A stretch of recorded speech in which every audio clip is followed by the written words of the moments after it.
Good evening, everybody. Thank you. Thank you for being here tonight. We're starting a little bit late. I'm going to call this meeting to order at 6:04.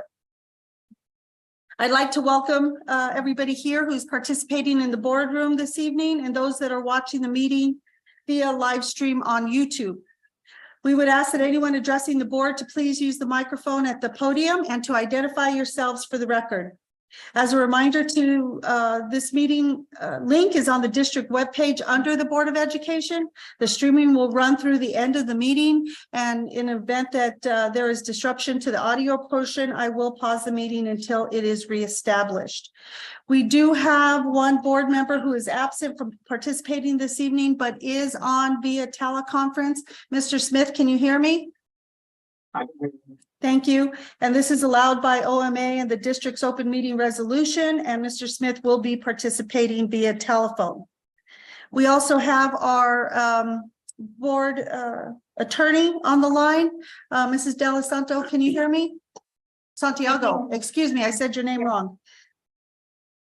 Okay, thank you. Okay, with us having a quorum, I'll ask that Dr. Elder please announce the meeting.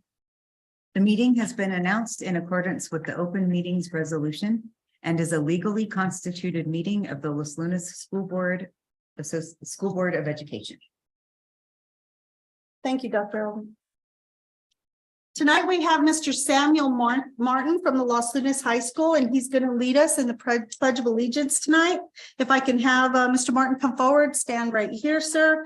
And before you start, I'm going to ask Dr. Elder to give us a little bit of information about you, and then I'll ask you all to stand. Just a minute. Go ahead, Dr. Elder. First, we have to brag about you. Let's brag first. Samuel Martin is the Los Lunas High School pledge leader. Sam is from the local area and he attended Sundance Elementary. He has a younger sister. Sam has been accepted to UNM, Go Lobos, for the fall semester and will pursue a degree in engineering. Sam was selected due to his outstanding work ethic and ability to lead. So thank you, Sam. Thank you. All right, Mr. Martin, when you're ready, we're ready.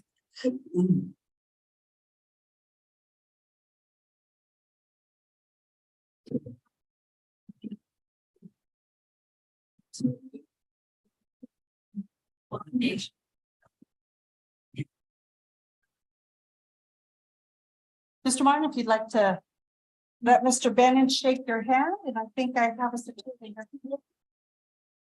Sam Martin, thank you for doing that for us tonight. There's a little something to say thank you.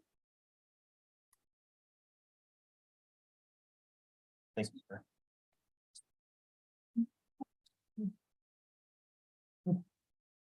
Okay, that brings us to item 4 on the agenda. Dr. Elder, are there any changes or deletions to the agenda? President Garcia, no, there are not. Members, you all have a copy of the agenda in front of you. There has been no changes by staff or administration. I stand for a motion on the agenda, please. President. Yes, Mr. Smith, go ahead. I have that we change a couple of items around because the order of these 3 items being shared for today. 11 and 12. I would like to motion that we do item number 12. Discussion and consideration to approve the NMSBA policy manual to item number 10. And have the other 2 items moved down, because if we get to item number 12 and we don't pass it, the other ones don't mean anything. So if I understand Mr. Smith, looking at our agenda tonight, he's asking for agenda number 12 to move up to 10. That would then make item number 10, item 11, and item number 11, number 12. I have a motion by Mr. Smith. Is there a second?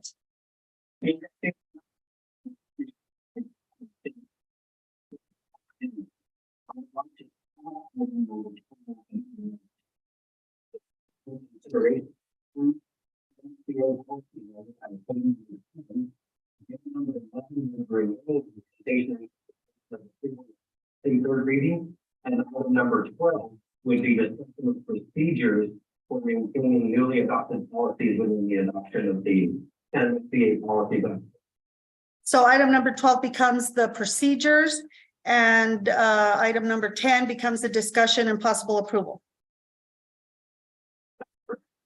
All right. Clarified? Is that understood? Okay. Any board members? We have a motion by Mr. Smith. Is there any second? I have a second by Mr. Bennett to amend the agenda as noted. Any discussion, gentlemen? No? Yes? To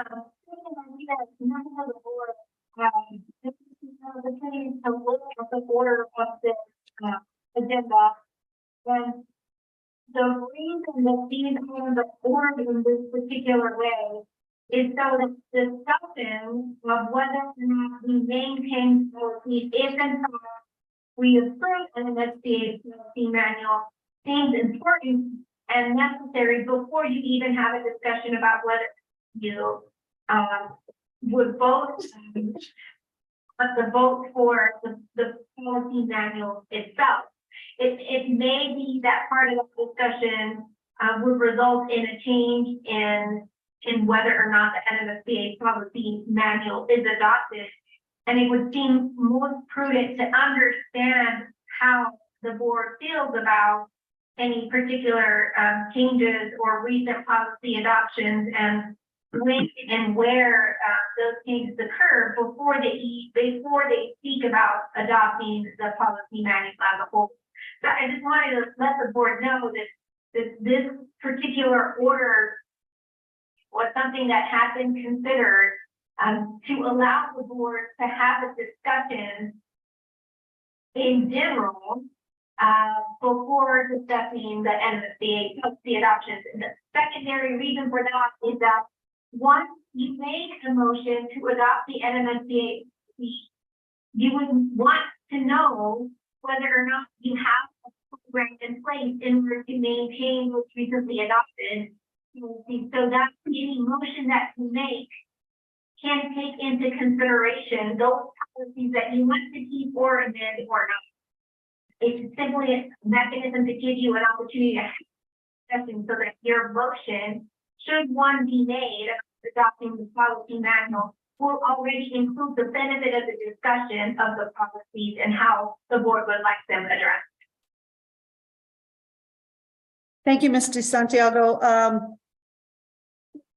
Does that change any discussion you might want to have on your motion, Mr. Smith?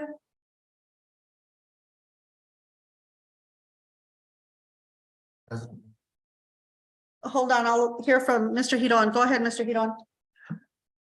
Madam President, members of the board, council. So wouldn't we want to make sure we had a manual in place to have a footprint and come back and be able to tweak it when we had to? I mean, we've already discussed the other things that we want to address, but don't we have to have a footprint first?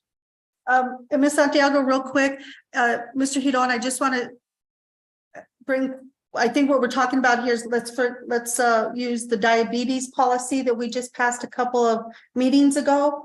So we just passed a diabetes policy. So we don't want to eliminate that policy. We want to keep it.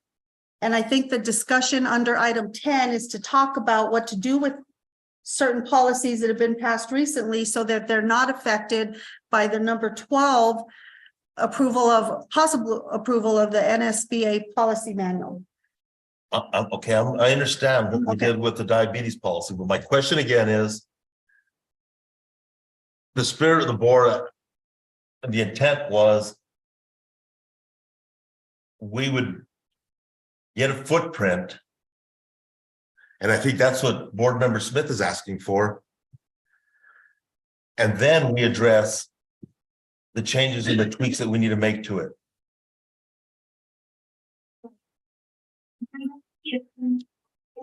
Yeah. Okay. And I'm gonna ask you to hold, Ms. De Los Santos, I'm sorry, Brian got kicked off the line, so that's why I'm not hearing from Mr. Baca. So can you just hold a minute and let me get him back on the line? Thank you.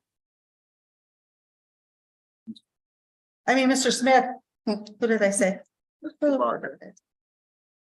If the name isn't right here, I get everybody's name wrong. Right, Mr. Vickers?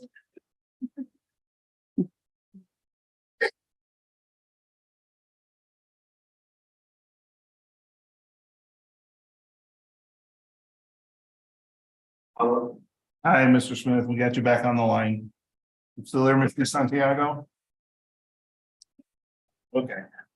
Okay, so I'm sorry, Mr. Smith, I've don't know where we lost you. I'm gonna let Mr. Hidon. Did you hear any of our attorney's comments on why the order is what it is with 10, 11, and 12? Did you hear that? Okay. So I'm gonna go ahead again, Mrs. De Santiago. Now.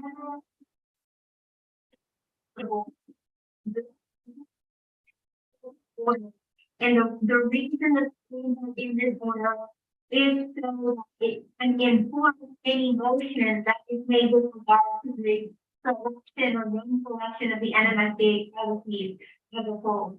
And I believe you talked to Member Smith when we were talking about this, but there's, for example, a PPD that was adopted recently that the board feels strongly about. And the reason that the discussion is at 10. Okay, I'm gonna stop you again because we lost him again.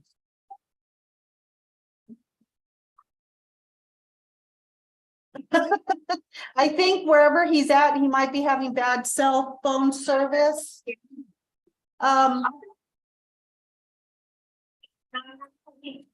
Okay, just give us another minute. And we're in the middle of a motion he made, so I do have to give him the opportunity to get on and understand what we're doing. So I apologize. Let's give him a minute.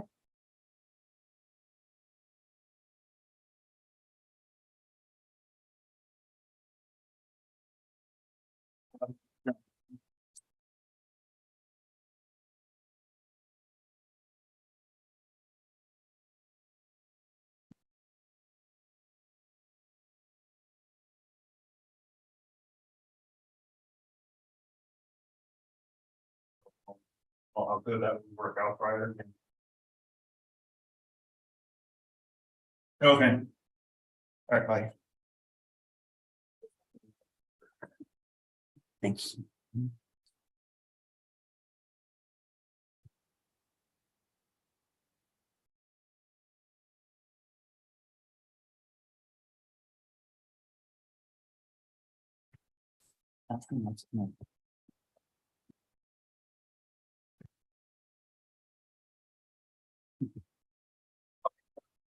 All right.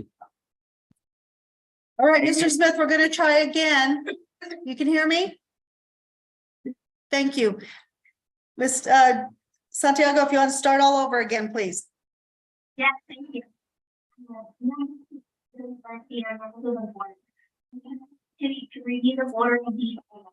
And the reason that item 10 is listed before item 12 is specifically so that when you any motion related to item 12, you can include in your motion related to item 12 any specific discussions about how to change, amend, or otherwise consider the prior policies that have been changed. For example, the diabetes policy that was just adopted, it is you would want to know how those would want to be addressed before you made a policy change in terms of adopting all of the NMSBA policy. And the secondary reason for that is if you make a motion to adopt the NMSBA policy as a whole, it will automatically aggregate all the existing policies, including the diabetes policy. So you want to make sure in your motion when you make it that you those exceptions listed.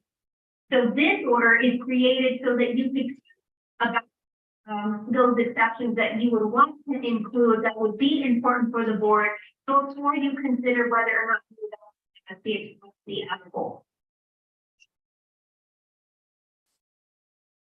Mr. Hidon did have a comment, so I know you didn't hear that also, Mr. Smith. Let me let Mr. Hidon also ask the question to council that he had asked before we lost you. Board President Garcia, members of the board, Mr. Smith, my question to council was, I think I understand what you were trying to do to move 12 to 10. And I'm thinking, what I'm reading, understanding is we want a footprint. I mean, we want to accept these policies first, and then we will go back and change what we need to change. That's what I'm expecting to see, something to work off of right away. Yes, members, and members of the board, that is correct. The order will not change. The order of these items will not change that. In fact, I believe it would be more beneficial to discuss what those policies are that you want to keep, so that you can include it in any motion that you would make for item 12.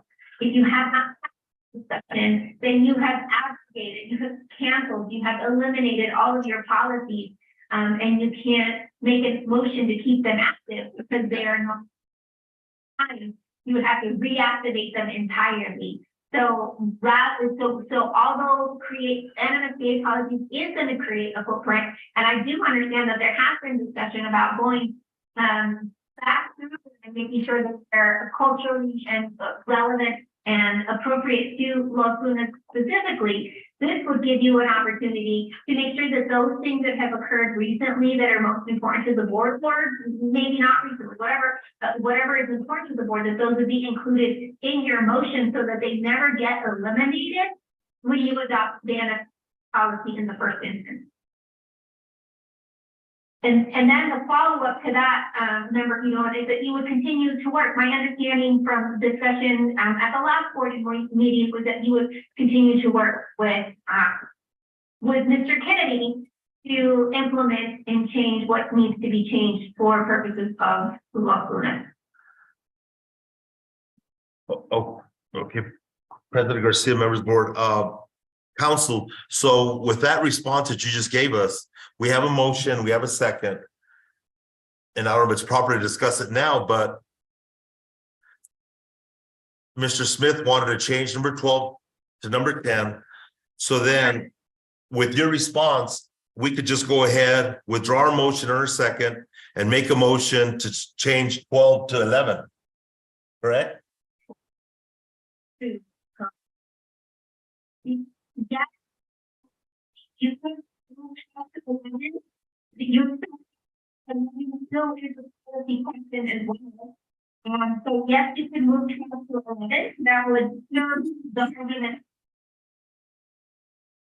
Okay, Madam President, this time I would like to withdraw my second. Oh, I'm sorry, I didn't even make the second. I'm No, you sorry. didn't make it. Let me go back to Mr. Smith. Mr. Smith, did any of this discussion make you want to change your motion, amend your motion, or do we want to call for the vote?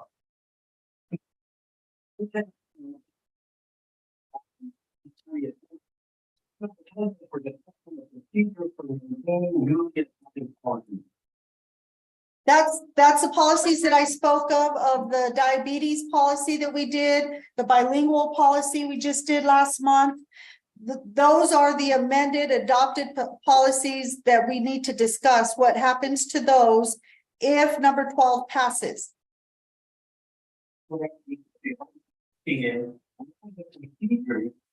maintaining newly adopted policies. I'm not asking if they adopt the policies, we're in the procedure and we're discussing them. We're gonna, no, there have not been procedure. I'm sorry. No, that's the discussion, is making a procedure as a board. It just seems to me that we're discussing, we should incorporate new things. If they agree that we've already done. They agree that has to be, we haven't adopted the NMSBA yet.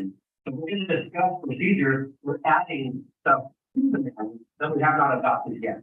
That's my whole concern, is that we're doing this on the quarter. Now, do I have a problem if we go 10, 11, and all three? I don't have a problem with it. It just makes more sense to me that we have something to add new policies to. Okay, so it doesn't, I'm not hearing that you want to change your motion. Your motion is made and you're ready to move forward on that motion. Not really. I think we should consider the MSBA policy because if we don't, doesn't even. Okay, so I go back to you, Mr. Bennett. Do you want to hold your second? So Mr. Bennett is removing his second. I have a motion by Mr. Smith to amend the agenda as noted. Do I get a second? I'll second it. So now Mr. Hidon has seconded the motion. Any more discussion? I'm going to call for the vote. I'm going to call the vote to amend the agenda from item 12 up to 10, and then 10 and 11 move down one position.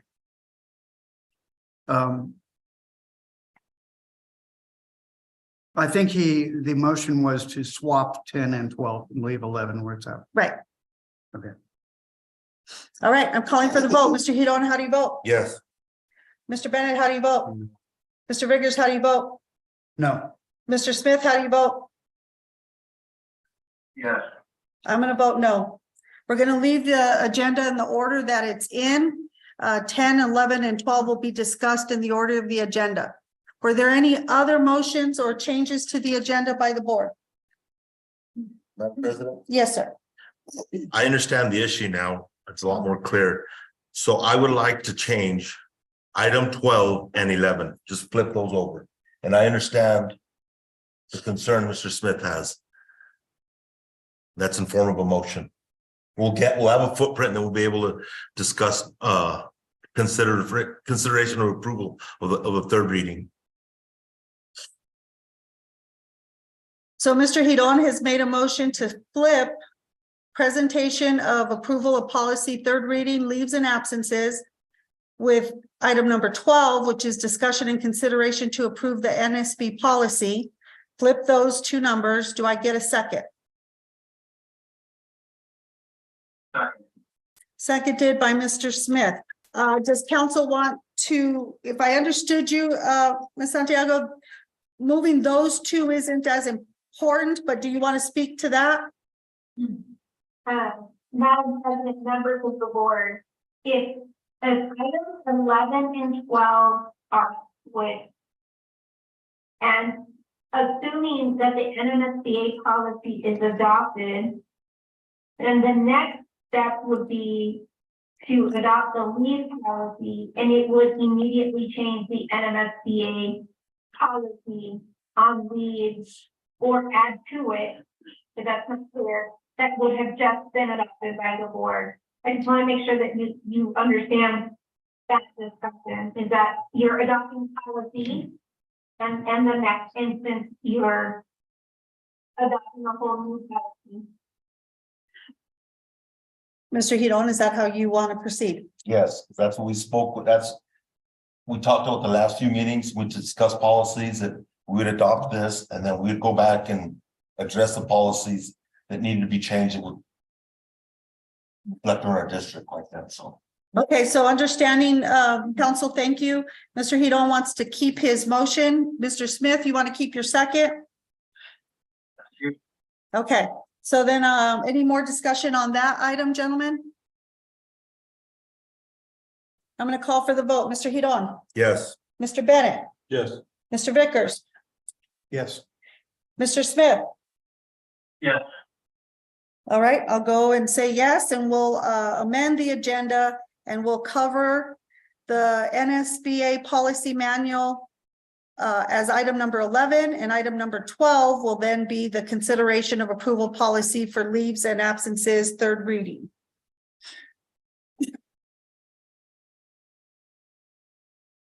Do I have any other motions to amend any other items on the agenda?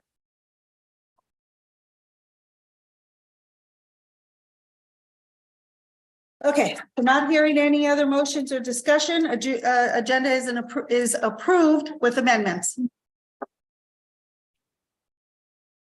All right, so next we're under the item of recognitions, under above and beyond honorees. Dr. Elder, I'll have you invite the principals up and the honorees and give us a little bit of information on our recognitions tonight. Thank you, Madam President. Samuel Martin, please come up again, along with Principal Carter and the Los Lunas High School Assistant Principals. And I'm going to brag about you more. Are you ready? Okay.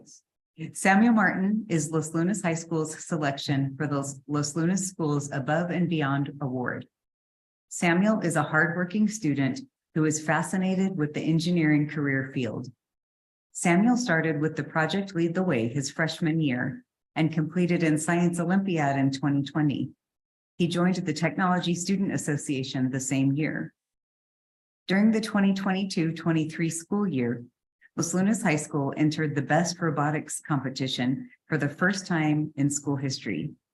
Samuel came in eagerly and became a team leader. With the limited knowledge of engineering and programming, Samuel built a strong team. His time and effort were far above and beyond being just the leader. He spent numerous hours after school to prepare the team to be competitive. Through his efforts and that of the team, they won state for Best Robotics and went on to Dallas, Texas for the regional competition. Los Lunas High School entered the Science Olympiad in time to prepare for competition at the Central Region. Here, Samuel had some experience having competed his freshman year.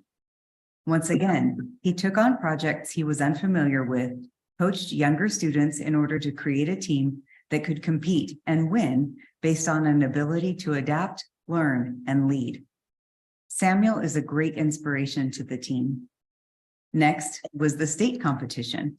Having done okay at regionals, Samuel basically called on the team to go beyond and add time after school and be better prepared for the state competition. He led the team through example, taking on a total of 6 competitions, including 2 builds, mentoring and training in any event he was asked to help in. This type of leadership helped lead Los Lunas High School to receive the most medals in school history at the State Science Olympiad. On to TSA. Samuel had limited experience in TSA due to the pandemic. However, it was time to prepare for the conference in the state conference in Las Cruces. As the team had become accustomed to short preparation time for competition, Samuel once again took the lead for the team. Although TSA does have a limit of events a student can participate in, that would be 6, Samuel chose his 6 and again helped prepare other teammates wherever and however he could. He was also instrumental in setting times for projects and after-school hours, keeping the team organized and moving in a forward progression. Samuel's help, especially for the younger students, was instrumental in Los Lunas High School winning 9 first place, 10 second, and 7 third at state TSA. Samuel, congratulations on all of your accomplishments and especially on being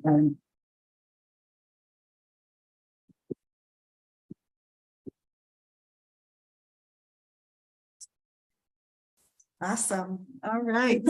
Good job. Sorry. Wow. Congratulations. There's another certificate. We appreciate you. Thank you. What Good a luck. resume. That's a great job field to get into.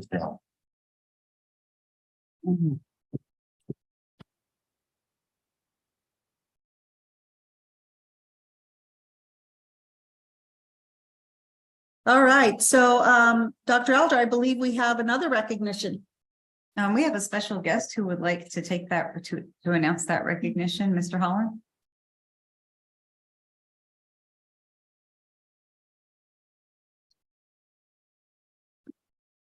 Board President Garcia, members of the board, Dr. Elder.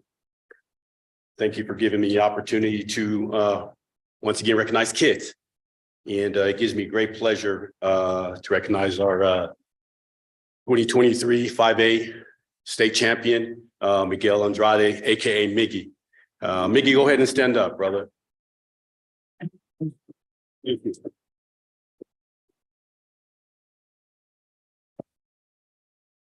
Also would like to recognize Miguel Andrade Sr., and Miggy's mother, Veronica Andrade. You guys have a great kid. So thank you guys for allowing him to wrestle at Los Lunas High School. Obviously, we hold this very special, coming to a board member in front of the school board. And we're happy to have a state champion. Miggy's actually a two-time state champion. Some of the things that happened to him this year is at 215 pounds, he was 39-0, undefeated with 37 pins. He was voted All-State.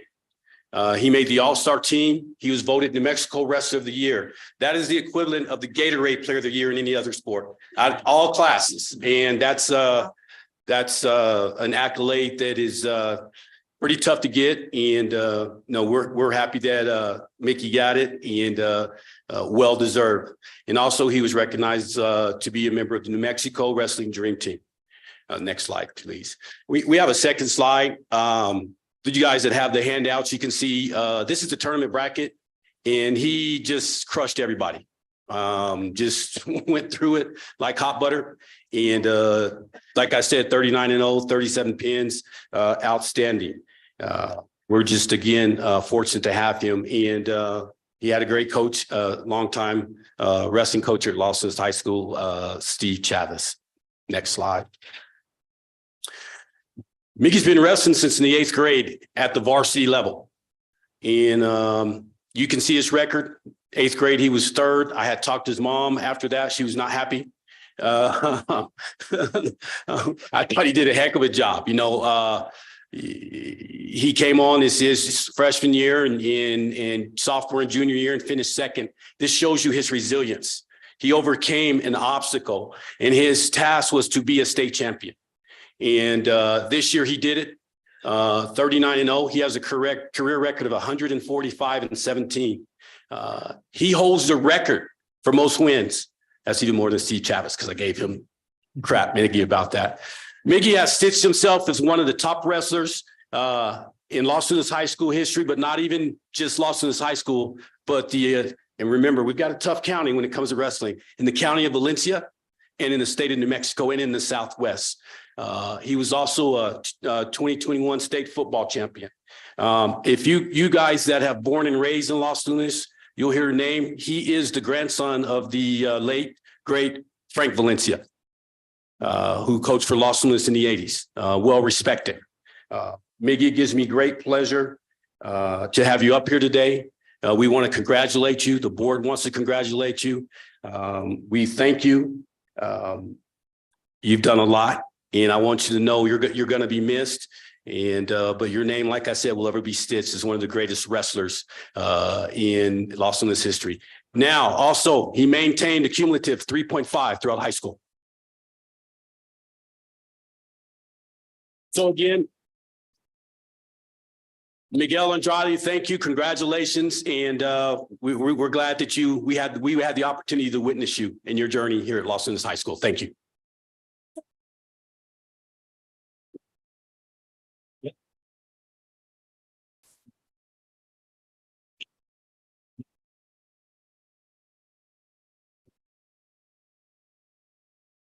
Good job, young man. Congratulations.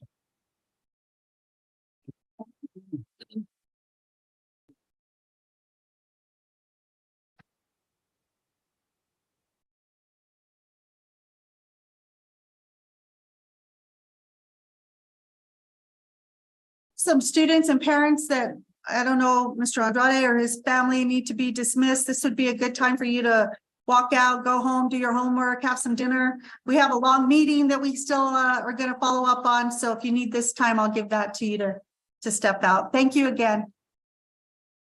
Thank you very much.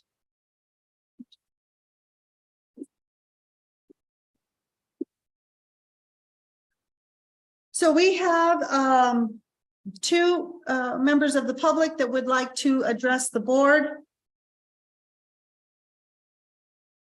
The board welcomes public input and utilizes this portion of the agenda to listen to individuals who have requested to address the board regarding items on the agenda in accordance with board policy. Mrs. Rowena Carechas is on to speak to us, as well as Heather Rindles also. By your signature, you have read and understood the guidelines for addressing an item to the Los Lunas School Board meeting. You have agreed to make no slanderous public utterances, and you realize that your statements will become part of public record. You have agreed that you will not discuss personnel issues or issues relating to a specific student while you're in public, but instead will request convening of an executive session to present such items if necessary. We would ask that you come to the podium so that you can be heard to identify yourself, and I'll start the timer at 5 minutes. Mrs. Terechas, we'll start with you first. Yes. Okay, can you hand it to me, Mr. Lopez, please? Because I don't have it. It needs to be handed in to staff so we can consider it. So it looks then like I have 3 requests to address the form, to address the board, excuse me, I'll take it. Mr. Lopez, do you need a copy of it? No, okay. And then Henry Lopez would be the 3rd individual. Let's start with Rowena Tarichas. I apologize if I'm saying your name right or wrong, excuse me. 5 minutes, once you're at the podium, ma'am, thank you. Yes.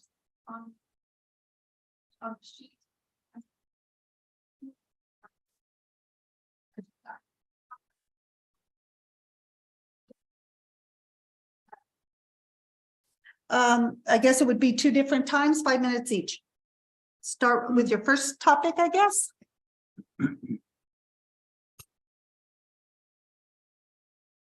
I'm Rowena Tachias. I'm from Bosque Farms.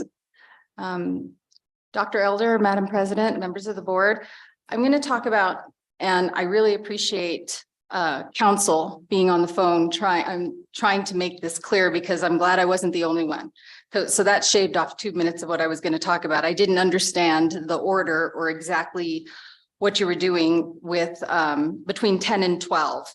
So my comments are before the, as the evening goes, when you're discussing these are just things that as the public from the outside, I also attended the workshops that you guys had for the policy. That's where I was anticipating asking these questions. So I guess now that you guys are going to be the committee, it's the most appropriate place. And I realize that we can't have a discussion, but I'm hoping that these things will be answered as you move forward this evening. Is the NMSBA policy manual available for the public to see? You as a board are considering adopting this entire policy manual and intend to tailor each section individually to LLSD as much as you can to be in compliance with the state.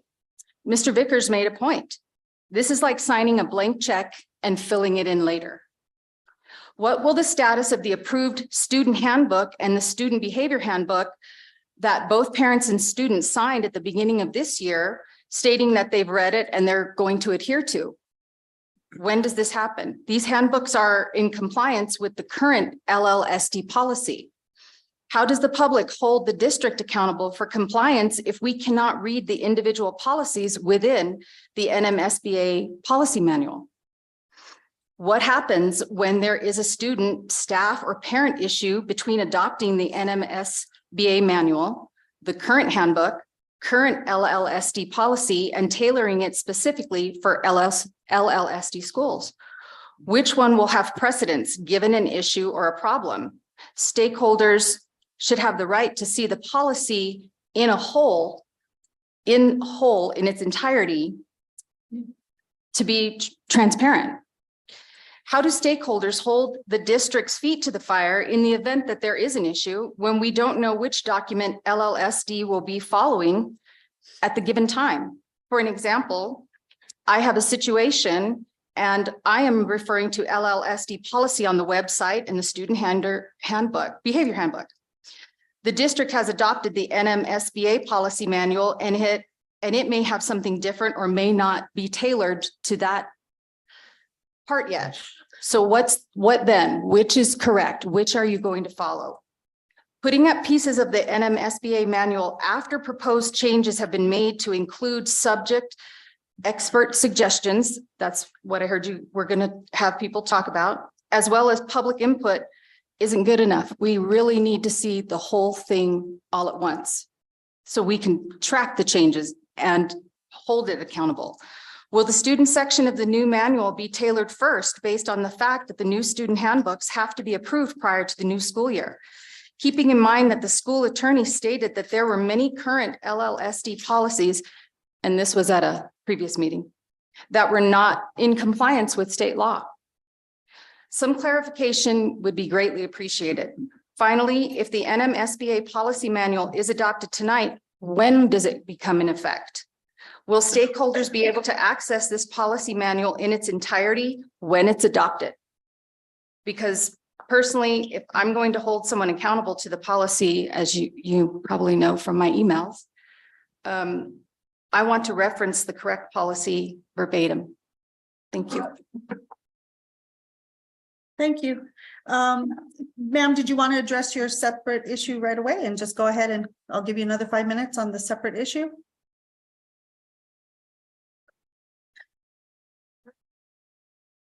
You said you had 2 items, correct? Okay, I'll give you another 5 minutes.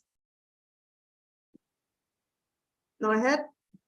Okay. I'm going to talk about item 11, policy 5.21, leaves and absences, request by Vice President Dave Vickers.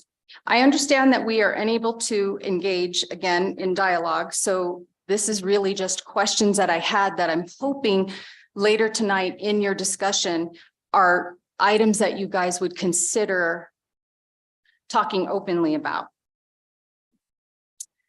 As BOE members, since the general public is unable to read the NMSBA policy manual right now that you're considering adopting later in the evening, I'm going to refer to the current NMSBA school board member handbook.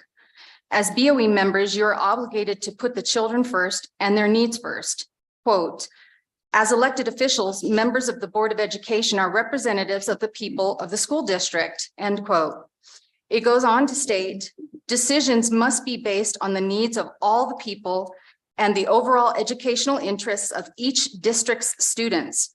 Problems should not be decided on the basis of geographic divisions, personal interests, the demands of special interest groups, political or bias or prejudice, or just for or against specific individuals or groups. With that being said, please consider, have a majority of the stakeholders you've spoken to within your districts expressed that this policy is a priority? In my district, District 1, I haven't heard anyone express anything other than disdain that this is even being brought up at this time. How does the revision to the policy address the needs of all of the people and the overall educational interests of each district's students? Why is this policy a priority now? Why is this more important than becoming compliant, curriculums, finding a superintendent, addressing learning loss over the last 3 years? Why are the proposed changes posted on where are the proposed changes posted on the district website for the public to view and comment on, which I would have gladly have put these comments there. This was a suggestion that Dr. Elder had made that the public would be able to see them before you voted on them, changed them, etc. What is the intention of this policy change? Is it for the future? Is it for going forward? And how many employees does this change affect today? Or is it going to be used to pay an individual retroactively? How does this affect the student in the classroom? It doesn't address any learning deficiencies that our students have suffered over the last 3 years or a means to catch them up. How did this policy get fast-tracked, as I've watched public comment policy be continually stonewalled for more than 6 months, in that in actuality affects all stakeholders? As a legislator, we are not talking about 30 or a 60-day session. There are many conferences, meetings, and trainings that will require attendance. Since the money's already been allotted in the budget, why not divide those missed paychecks among the 4 or 5 people that are required to pick up the slack when the individual is not in his office? This legislative appointment was accepted knowing full well that it was a per diem only job and that there was no current LLSD policy providing leave with pay. It's interesting to note that from the outside, it looks like a senior level administrator has been sitting at the state legislature, happens to sit on the education committee, and as luck would have it, our former SI is now the current Secretary of Education. This has the appearance of impropriety All right, addressing so let's this. Go at 5 minutes and that's 5 minutes. Thank you. Okay. Next, I have Heather Rindles. If you'll please come forward. Use the microphone, identify yourself, ma'am. Thank you.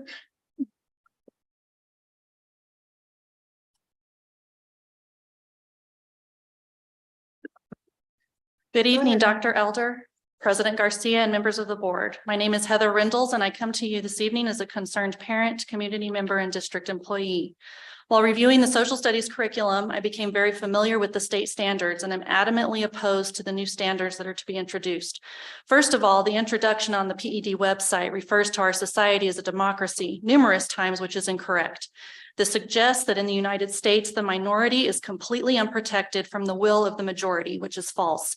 The United States is a constitutional republic, which means that the people elect representatives to make the laws and an executive to enforce the laws. The Constitution enables the republic to protect the minority from the majority by interpreting the laws and at times overturning laws made by the elected representation of the people. Secondly, we have been told time and time again that the district is not teaching critical race theory, CRT, but that we are teaching the standards. Unfortunately, this means that the district is teaching CRT because it is embedded in the standards, which also means that the state is promoting the teaching of CRT. It is also being taught under the guise of diversity, equity, and inclusion, social emotional learning, and culturally and linguistically responsive learning, which are competencies taken from New America.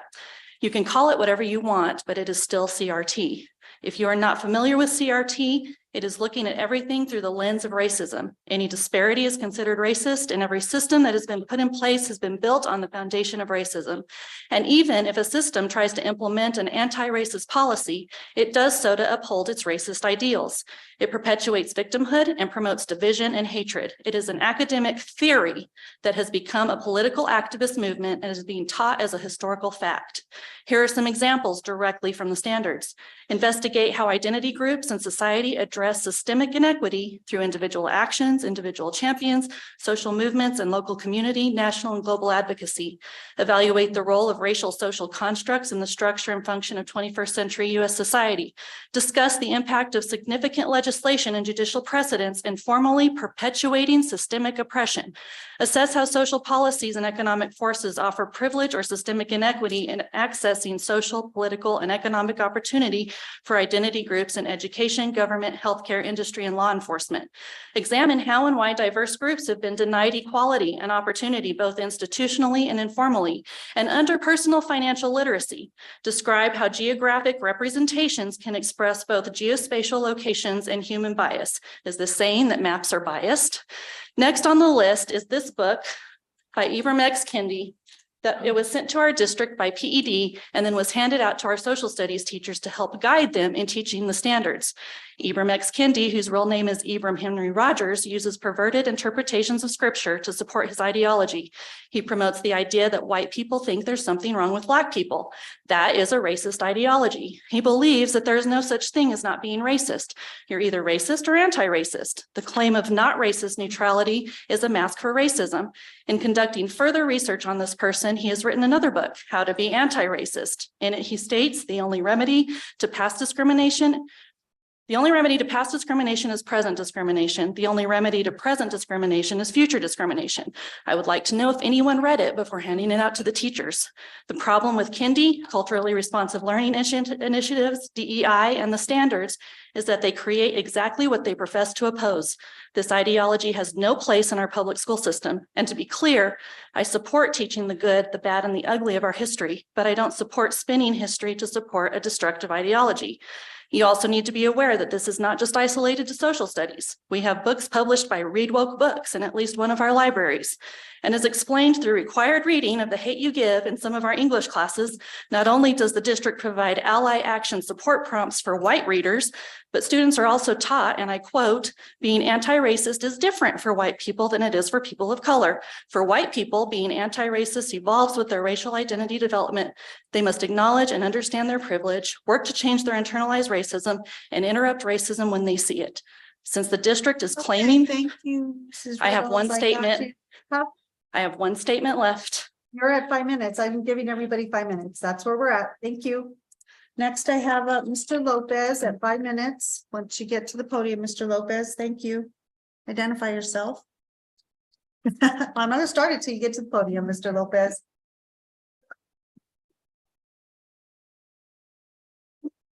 All right, thank you, sir. Go ahead.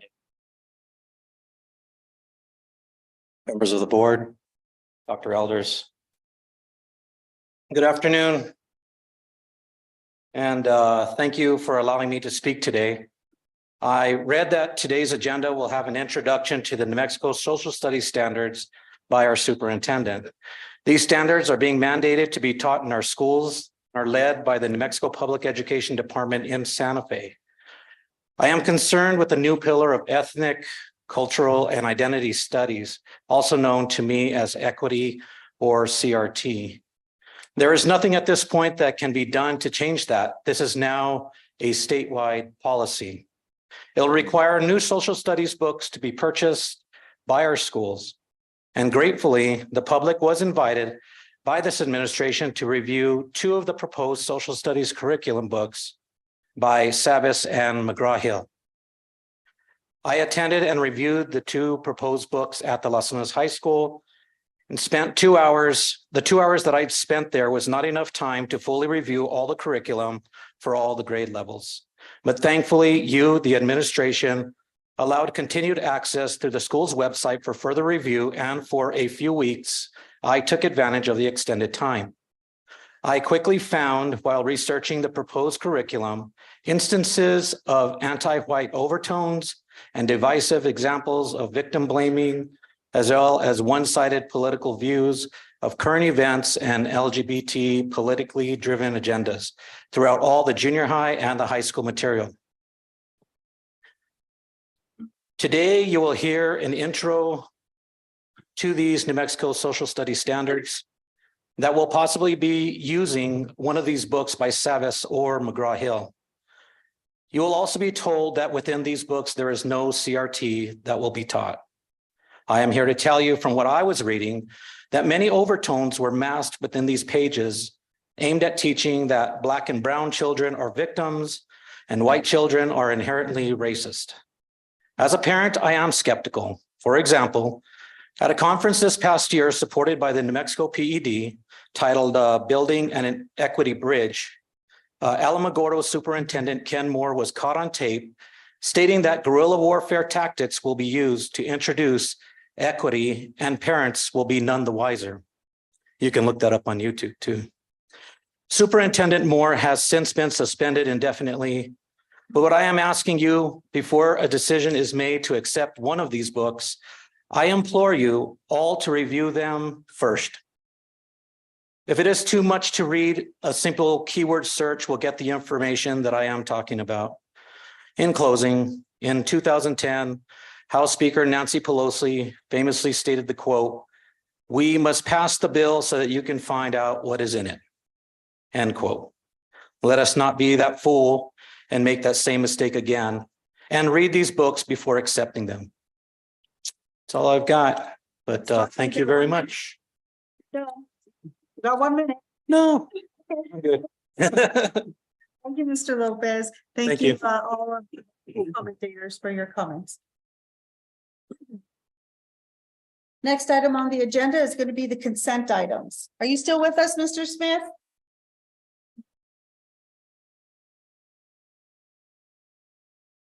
Thank you. Good. Now we can all sign a here. Okay. So all board members were given a copy of the consent sheet. You have it in front of you. I need a motion on the consent items, please.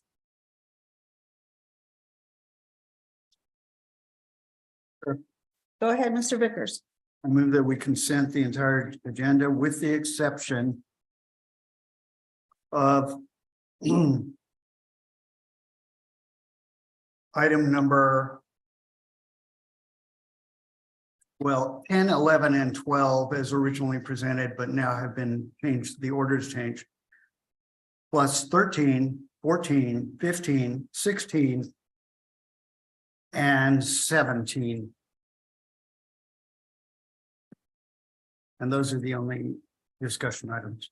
Thank you. So Mr. Vickers has asked for a motion to approve all items on the consent sheet except for item number 10, discussion and procedures for maintaining adopted policies.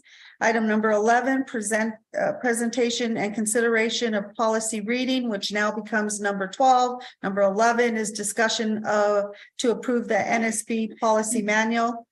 Number 13 will be the discussion and possible action item regarding town hall meetings, protocols and dates.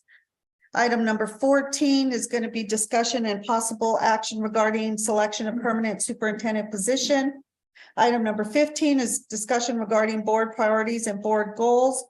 Item number 16, discussion and possible action regarding adding board meeting dates to calendar for the remainder of the school year and next school year. And item number 17, which is approval of the Board of Education scholarship recipients. That's the motion. Can I get a second?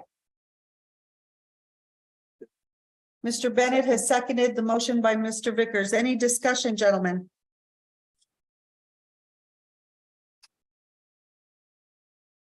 Not hearing any discussion, I'm going to go ahead and call for the vote. Mr. Hidon, Yes. Mr. Bennett, Yes. Mr. Vickers, Yes. Mr. Smith, Yeah. and I also vote yes. So all other items on consent have been approved with this motion. Thank you.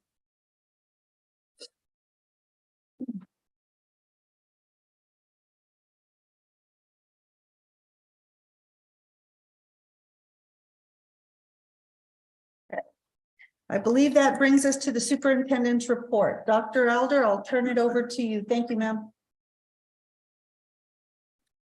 Madam President, did you approve the minutes? Yeah, that's part of consent. Thank Oh, you. that was consent. I'm sorry. So first on our superintendent's report, I get to brag about another wonderful student. I'm very excited. Tonight's student representative is Michaela Nandine from Los Lunas High School. Michaela's educational journey began with preschool at Tomei Elementary before attending Catherine Gallegos for her kindergarten through 6th grade years. During her kindergarten year, she became a member of the Girl Scouts of New Mexico Trails. She has remained a member of Girl Scouts and is currently working on her service project for the highest level award, the Gold Award. She moved on to Los Lunas Middle School, where she began her ongoing membership in student council.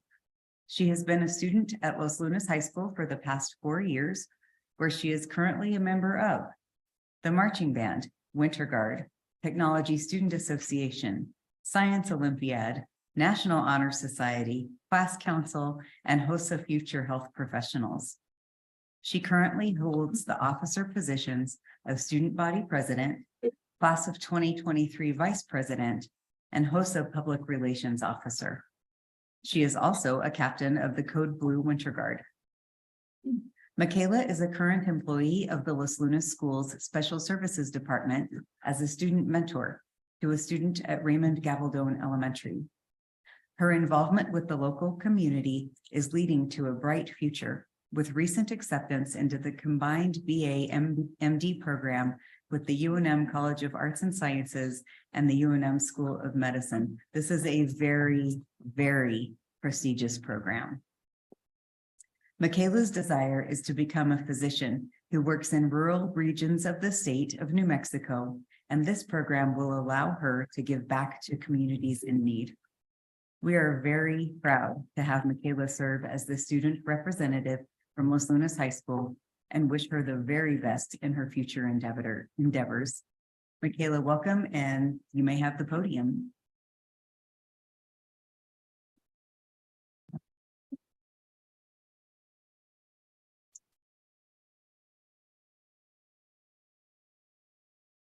Thank you very much, and good evening, Madam President Garcia, members of the Los Lunas Schools Board of Education, and Interim Superintendent Elder. Thank you for the opportunity to speak about Los Lunas High School. There are many activities and events taking place at Los Lunas High School. Within the athletics department, we have spring sports such as baseball, softball, and track and field, currently holding games and meets with high success rates. The springtime is also an important time period for many career tech student organizations, or CTSOs. Both TSA and HOSA have their state competitions during this time as they compete in certain skills and events to prepare them for future career-oriented endeavors. Student Council and National Honor Society are working to prepare the community for the end of the year schedule, including community service, induction of new members, and electing new executive officers. Many clubs at this time are also preparing to award their qualifying members with letters, tassels, and stoles ahead of graduation and the end of the school year. Many more senior events are also taking place. Most recently, the seniors hiked up Los Lunas Hill for our Paint the Hill event, where we rearranged and repainted the white 22 number into a 23. Just before this, Senior Class Council also assisted with handing out cap and gowns and graduation announcement orders to the senior class. The theme of our recent prom that we held this weekend at the Albuquerque Convention Center was Enchanted Forest, and it was a great success. Our next event will be the Senior Sunset. After that, we will be moving into our final few weeks in high school, where seniors have finals, countdown, checkout, honor/robing ceremony, and graduation to conclude the seniors' high school journey. Thank you very much for allowing me to tell you about Los Lunas High School, the home of the Tigers. Thank you.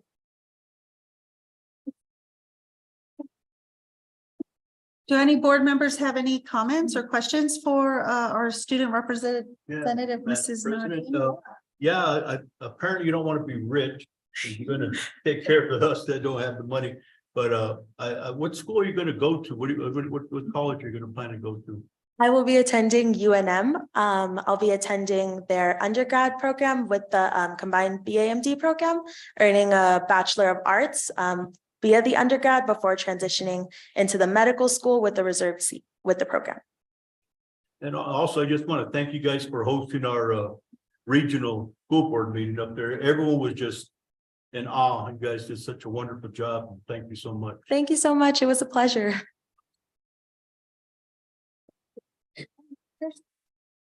Yeah, I saw that you're going to UNM School of Medicine. Do you know what you want to specialize in? As of right now, I'm mainly considering specializing in infectious disease. In what? Infectious disease. Oh, okay. Yes. And as you go through your various residencies, that may change. Yes, Right. exactly. I'm prepared. And don't feel embarrassed about changing it because, Exactly. a lot of these things come up as you go. Good choice. Thank you. Mr. Hidon? Students like you make guys like me, when we sit up here proud, and we're in way good hands, our replacements in this world. Thank you very much. That means a lot. And I agree with Mr. Vickers. There's so much need in the rural communities of our state. Knowing that you want to stay in New Mexico warms my heart.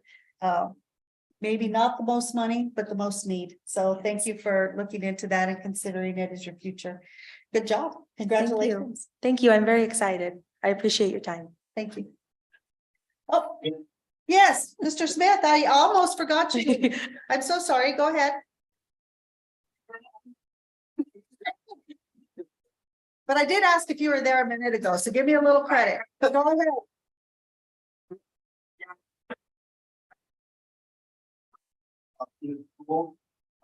Staying up in the state school for the last 4 years. I think your path forward is very, very admirable. And I want to also comment on the regional school board meeting that we had up at the high school. And I know Mr. Carter is going to speak here very soon, so this goes out to him and to all of his students and to all of his staff members that represent the individual organizations that were present there. I have been to 7 of these regional meetings, and not once have I heard the amount of praise for the students that were there, the welcoming atmosphere. You guys did a terrific job, and you made us so very, very proud to be there. I was so glad we hosted it. We get to do it a lot, but you guys did a terrific job, your entire school, and I wish you nothing but the best of luck, and thank you for representing the school in such an exemplary manner. Thank you. Thank you very much. Thank you, Mr. Smith. All right. Thank you.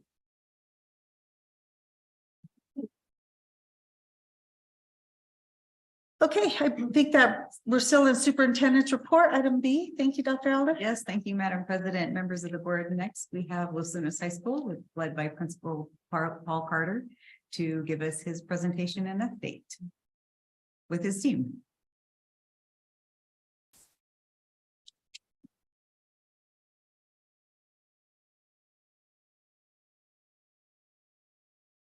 Good evening, Madam President, members of the Los Lunas Schools Board, Interim Superintendent Elder, cabinet members, and all of our guests tonight. I get the distinct honor of getting to talk about the best high school in the district, Los Lunas High School. First of all, I'd like to introduce myself. I'm Mr. Carter. My assistant principal is Miss Jennifer Garland, Miss Regina Lucero, and Dr. Robert Sims is unable to attend tonight. So these are my assistants. Next slide, please. First thing we're going to talk about, changes in our practice support our 90-day plan. The things that I've got up here basically talk specifically to areas that we are doing district-wide. So I want to make sure that we understand that while we are doing this at Los Lunas High School, this is something that we're doing district-wide, and we get a lot of support from the other schools as we work through this. So bi-monthly walkthroughs, using the pacing guides, the rigor framework, and the winning recipe with our learning targets are all something that we're pushing very hard. The key word that I want you to look at on this slide up here is in rigor. All right, rigor is the most important thing up here. Making sure that the students are being pushed as hard as we can push them, and that they're getting the work in that they need to do. If you've taken a look at our bulletin boards in the back, you might have an idea of just how much rigor they're getting into. I had a couple of our departments work on the bulletin boards, the science department on the right side over here, and then our criminal justice department, which is part of CTE, on the left side over there. And I wanted to make sure you understood that both the core classes and the elective classes, they all get pushed for their rigor. Nobody goes in here and it's not like an easy ride in any of these classes. All right, these classes are all tough. So if you take a look at that CTE one over there, I mean, they're always doing crazy stuff like investigating crime scenes and stuff like that. They have a lot of fun with it. Recently, our science department was doing demonstrations, basically, you know, blowing up trash cans and all other kinds of fun stuff. So we really get involved in a lot of good stuff. And I want to finalize by saying this. While I was at lunch today, doing my normal lunch duty, walking around, I noticed a table, and there were 5 young men around the table that had their MacBooks out, and I expected to see games on it. What I found was they were doing science. They were working out of their biology classes, and they're actually doing a biology assignment, working together at lunch on their free time, working on a biology assignment. So when I talk about rigor at Los Lunas High School, it's there. We're pushing it very hard, and I'm very proud of them. I'd like to introduce Ms. Garland next, and she'll take the next slide. Good evening. Academic improvement. At Los Lunas High School, we have taken charge of our academic improvement. Mr. Carter talked a lot about the rigor that we're pushing. We're pushing the rigor within the curriculum. We are also pushing our tier 1 instruction, having teachers focus and plan on our tier 1 instruction. Another area that is really, I guess, has really helped our school is our observation and feedback sessions. As administrators, we go in, we observe, we schedule times for them to come back, we give feedback, and that has developed a collaboration between individuals, between admin and teachers, and to just have a normal conversation about what's happening, what they need, how can we help, and we learn something new every day when we go in through there. So I believe that that feedback has benefited us as administrators very much. And of course, the use of our technology within our classrooms. Our students can teach us so much, as well as utilizing it, as you can tell, with our science and with our criminal justice programs. We appreciate that technology. Community of practice. Los Lunas High School has been fortunate to hold all of our All Learner Days at Los Lunas High School. There we are able to collaborate within the entire district, not just within departments. So that benefits teachers who can be able to collaborate with other individuals across the district. I was fortunate to work in, my co-op group was the CTE. So we were fortunate enough to take a few field trips, actually.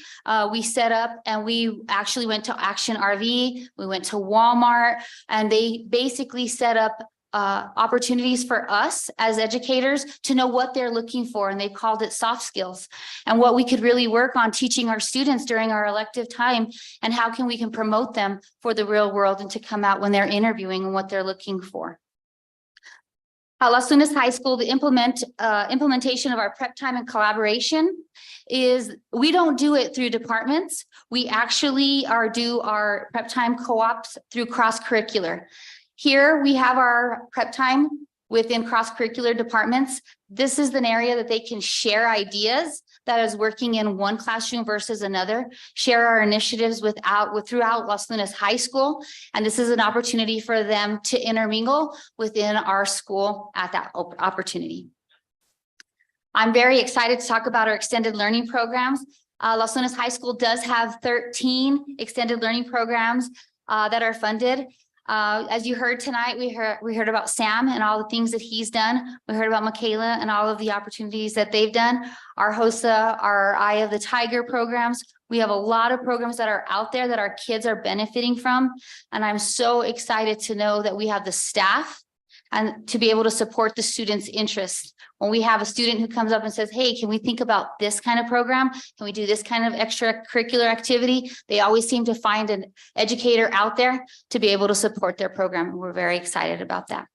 Next, I'd like to introduce Miss Lucero, and she'll go on to the next slide. Good evening. So tonight I'm going to talk to you guys a little bit about our parent and family communication. So early August, well, I guess the end of August, we had open house. At this time, we had families come in, and it gave us an opportunity to support them when it came to parent portal, because a lot of our parents struggled with getting that communication from their students, their grades and their progress. So at that time, we were able to support them and get them connected. Parent teacher conferences, we decided to do a little different this year. And what we did was we opened it up. We had all of our teachers located in the cafeteria, and prior to parent teacher conferences, teachers made connections with students that they really wanted to speak with and families they wanted to speak with, and made appointments with them. But we also had opportunities where parents could come in and they could meet as a group with their teachers. So if they saw one teacher and they were talking to them, another teacher might have seen them and joined the group, and they were able to have a PTC with that whole entire group. We also gave our teachers opportunities that they could set up their appointments with Zoom, and they could take a little time out and go walk privately into their classroom, do a Zoom with their parent, and then come back and join us. So it was a great success in that we were able to reach a lot of parents at that time. The use of Remind and social media to tell our story. So one of the things that I wanted to let you guys know is we do use Remind a lot of times, especially to remind our parents of different things that are coming up. Let them know about test days, about prom, about just different things that are happening at Las Lunas High School. We also use our social media, not just our staff, but our student groups. Our student groups share out a lot of what they're doing and their activities that they want to share with the community. And I think that's a very good way to tell their story and get more attendance for them. Parents, student and class meetings and other meetings that we've had, this has been really interesting for us this year, because I think we've had a lot more meetings than I have seen in the past. We started off with having a meeting about PSAT with our sophomore parents, letting them know that we were about to have that. Enrolling our students in Edgenuity so they could start practicing on Edgenuity for the PSAT and the SAT. We also met with our juniors, and we let our juniors and their parents know about the importance of New Mexico ASR and SAT testing. That has been very good, because this year we have had the attendance that we have wanted. The juniors have stepped up and they know that that's important, and they have been there every time we've had testing, and that has been really important. We've had meetings with AP nights. So we have our AP nights where we have our parents come in. We let them know the expectations of entering an AP class and the coursework and the rigor that's involved in it. And we share that with them. We have registration nights for incoming freshmen, so they can go ahead and have that conversation with counselors about what to expect when they're going into registration and coming up to the high school. We've had class meetings from freshmen to seniors, just about expectations from the beginning of the school year, just giving them the expectations of what we expect from them and what the school year is going to be like.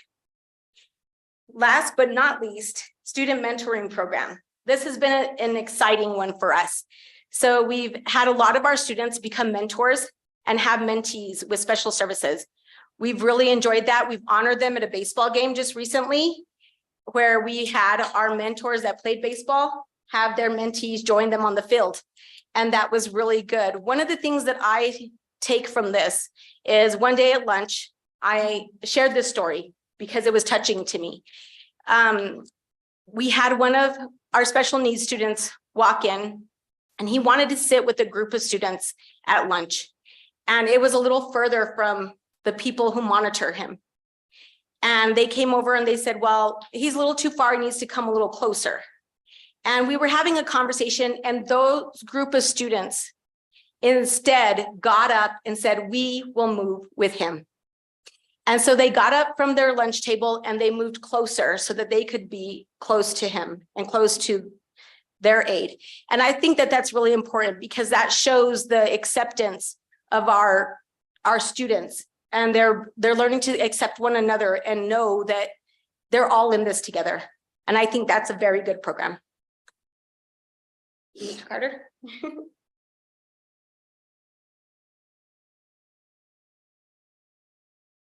I can't say enough about our mentoring program. Got a picture up there, the top right corner there. They went down to Home Depot and built projects with our students.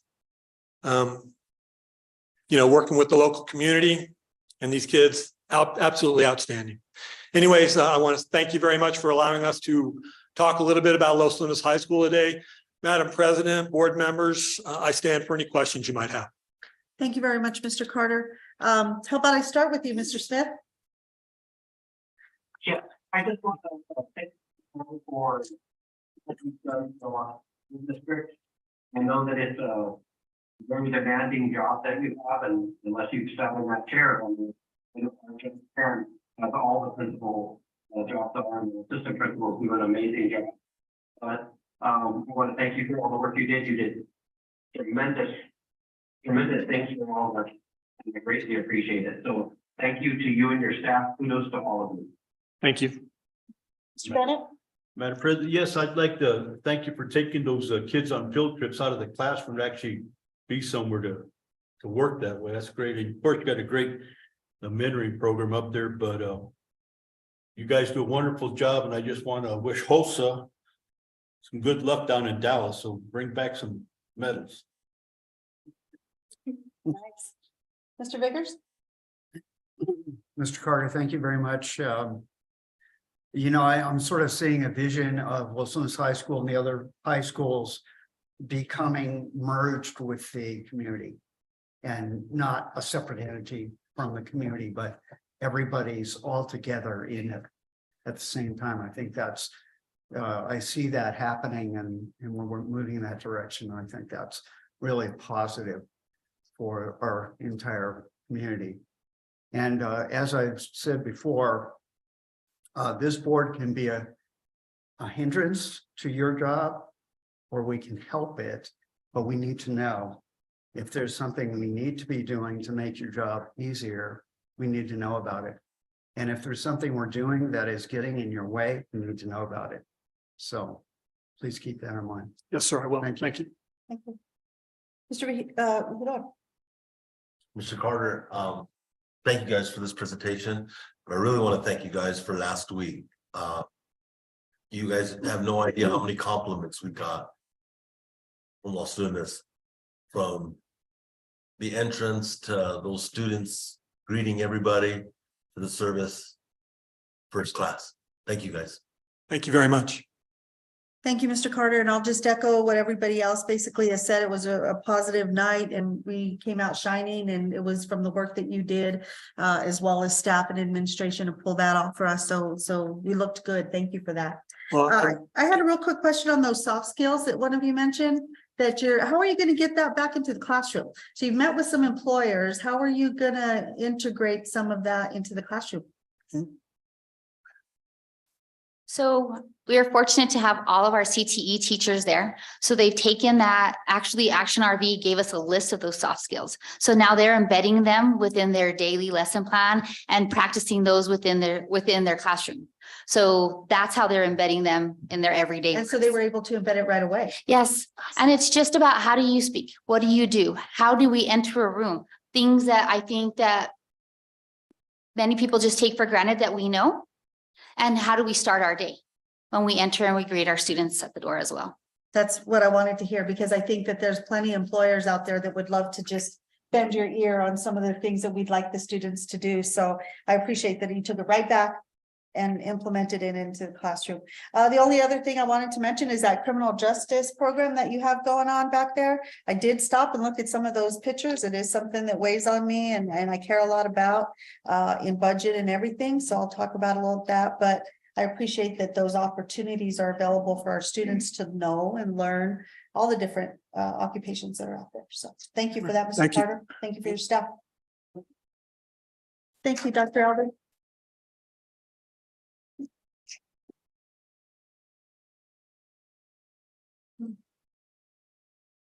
Madam President, the next item in my report is the introduction to the New Mexico Social Studies Standards.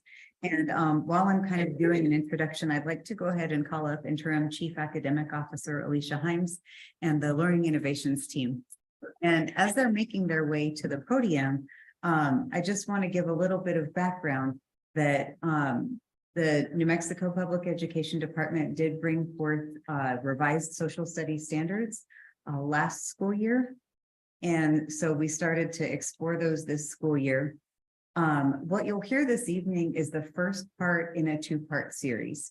So this evening, you'll hear from the directors an overview of the New Mexico standards.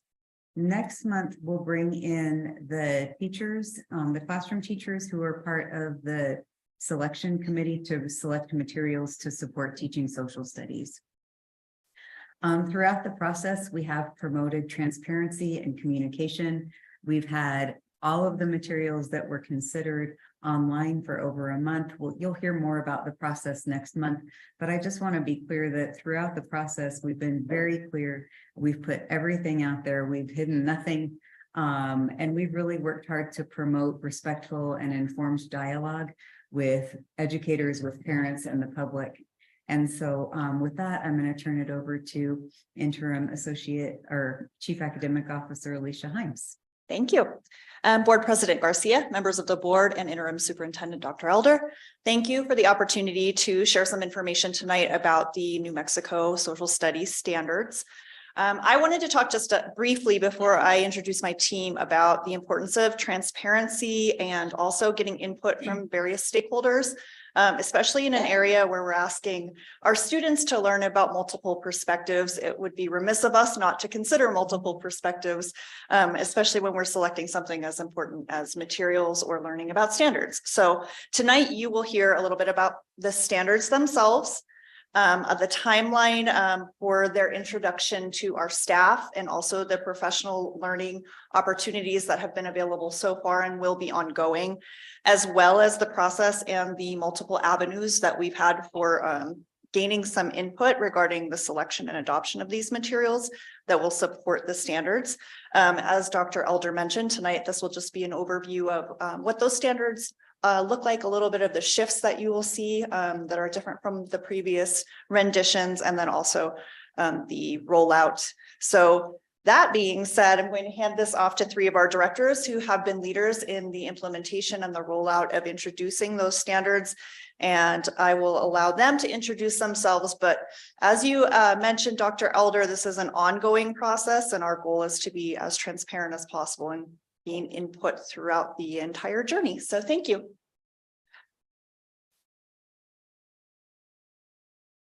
Of course, the shortest person has to follow the tallest person. President Garcia and members of the board and Dr. Elder, thank you so much for your time this evening. You did hear a little bit from Ms. Himes about what we bring to you this evening. It really is kind of a starting point for us in terms of introducing this to you all.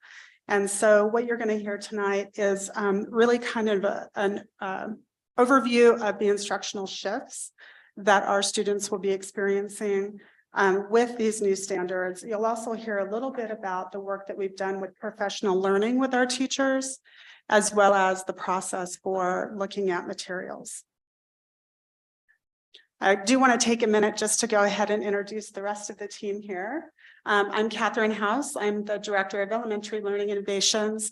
We have Jessica Montagna, who is the Director of Secondary Learning Innovations, and Elena Tratton, who's the Director of Language Innovations.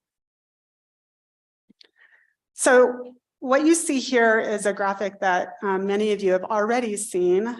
We do come back to this because these instructional innovations really are the core of every Los Lunas student being able to graduate and being well equipped with the knowledge, skills, and attributes to pursue a path of their choice.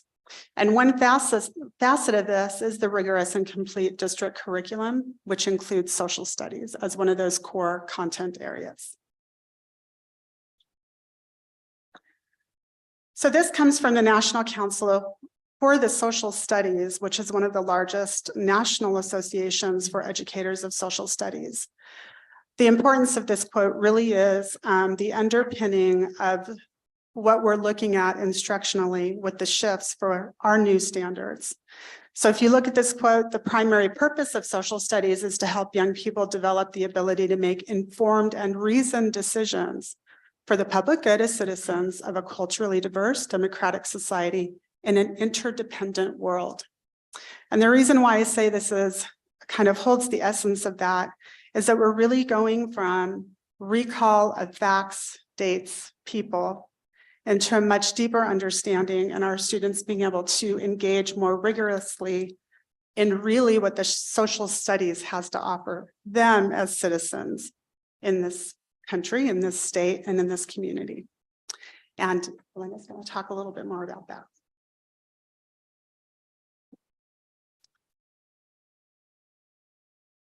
So we start off with the graphic, just like Kathy said, we want to kind of illustrate exactly what in general the shifts are from the old standards to the new standards.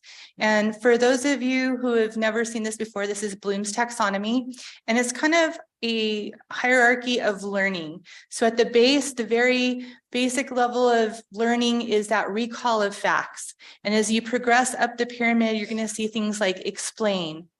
Then you're going to see like synthesize and analyze, evaluate until you get to that very apex of the triangle, and you're going to see words and adjectives like create.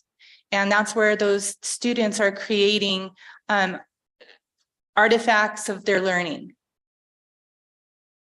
And so to kind of reiterate, sorry about that, the old standards are really at that base level. So most of you can kind of remember our history days. It was memorization of facts and dates and names and things like that. So now it's more of talking about the perspectives and looking at different perspectives and synthesizing that and creating things from the synthesis of different perspectives. And we'll see some examples of that in just a second.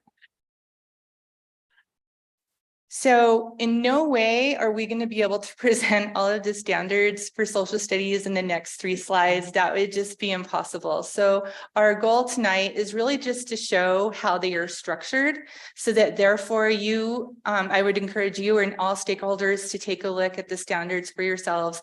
And we'll talk a little bit about how you can access those. And I'm going to stand over here because I'm sorry, I'm a little older. I can't see that far anymore.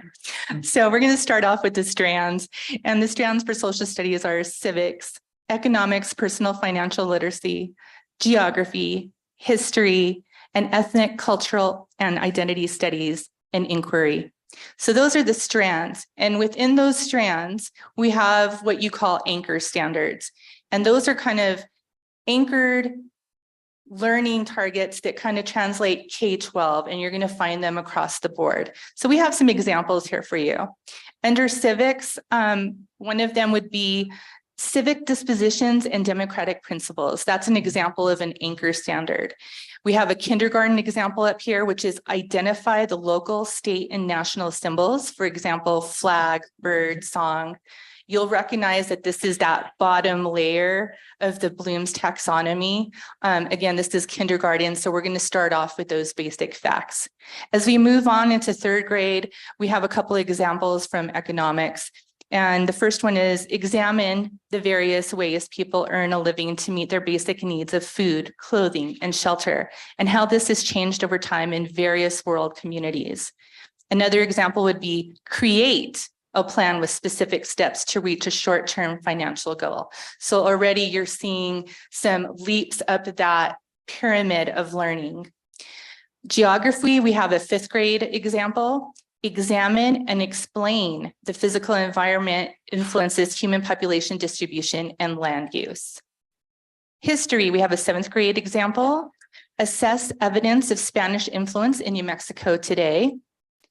Ethnic, cultural, and identity studies, we have a high school example. It says, examine historical and contemporary cultural, economic, intellectual, political, and social contributions to society by individuals or groups within an identity group. An inquiry, we also have another high school example up there, which is create compelling questions representing key ideas in world history. And again, that create is at the apex of that pyramid that we showed you. Again, this in no way encompasses all of the standards, but it's just an example of when you go in to look at those, how you can read these. So an example of how those anchor standards kind of translate across the continuum. We have a couple of examples. The first is from geography. Kindergarten, we start off with prompting and support, create maps of familiar areas such as classroom, school, and community that include labels. Third grade, what that looks like, identify and use a variety of digital and analog mapping tools to locate places. As we move up to sixth grade, we have compare environmental and geographic characteristics of locations of the earliest human settlements. And at 10th grade or high school, we have interpret geographic characteristics of cultures, economies, and political systems. We have one more example from for you here from the ethnicity, culture, and identity. Kindergarten, identify how individuals are similar and different. Third grade, compare and contrast their cultural identity with other people and groups. Sixth grade, identify how differences and similarities between diverse groups impact perspectives. And 10th grade US history, we have identify and explore how current traditions, rights, and norms of identity groups have changed and are changing over time.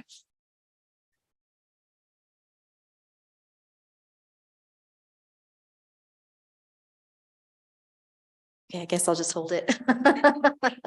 So I'd like to share with you a little bit about the process that we used to look at our recommended materials for social studies adoption. New Mexico Public Education released money this year to adopt materials, vetted materials, and the social studies materials were presented to us, and Los Lunas schools will be adopting materials for courses that we already have in place. And just to give you an idea of what those courses look like, for our K through third grade, it is a very broad overview of all history. For our 4th, 7th, and 9th graders, that is specific to New Mexico history. 6th, 8th, and 10th is specific to world history. 5th, 11th is more specific history, and then 12th grade is economics and government. Next. Oh, great. Having all kinds of mic problems. So this is a really brief overlook of our timeline. And in May, at our May board meeting, we're going to get a little bit more into depth with our process. But just to give you an overview, we began the process back in October when the New Mexico Public Education released the vetted materials for that adoption. Our LI directors created a process and a timeline that was to include teachers and community input. In November, our digital learning coaches, learning innovation coaches, and inclusion support coaches across the district and across grade bands came together to develop rubrics, create a process for teachers to become part of the recommendation committee, and also to research the state vetted material. In January, our teachers on our recommendation committee were trained in the use of the rubric to evaluate our materials. In February, our coaches from both Learning Innovations, digital coaching, and inclusion support coaches presented those vetted materials to our teachers at an All Learner Day. Those materials were accessible to our teachers throughout the month of February. They had an entire month to do research on each of those materials in the content area of their expertise. And also, we also did pay them on time card for their extra time because we wanted to honor that so that they would have that ability to use that time. Also on February 1st, we held a community event at Los Lunas High School and our library. And our materials were there for our community to view. And also we had a feedback form and we did receive some feedback that evening as well. Materials were also placed on our website and accessible to all community members throughout the month of February. And then they also were able to give us feedback through the website during that month of February. So February was really that month of exploration. In March, our recommendation committee gathered data collected from both teachers and community, and the recommendation was presented to our interim superintendent. We're going to go through a little bit more of that process and tell you what our recommendation is in May when we have our board meeting then. And like Dr. Elder said, at that time, we do have a couple of teachers that are going to show us how these resources can be used to teach our New Mexico standards. Next slide. Throughout this process, all of our teachers had an opportunity to access professional development. Our secondary teachers, content specific, really got to deep dive into those state standards during each of our All Learner Days during the school year. For our elementary teachers, their exploration on this journey began in April. Mind you that our elementary teachers do have other content areas that they're focusing on during All Learner Day. Our plan is to continue with this professional development throughout next year's All Learner Days. We want to be able to give our teachers the proper time to delve into the material, to delve into the standards, and especially for planning. That's important. I would like to leave you with some materials and resources as well. These sites that I'm going to have here on the overhead were also on our website throughout the month of February, but you can use the QR code right now if you'd like to download all 100 pages of the K through 12 social studies standards from New Mexico PED. There's also a link there. If you're unable to snap that code, you can also go to NMPED and access it there as well. Next slide. Leave that. Oh, you want to go back up? Sorry.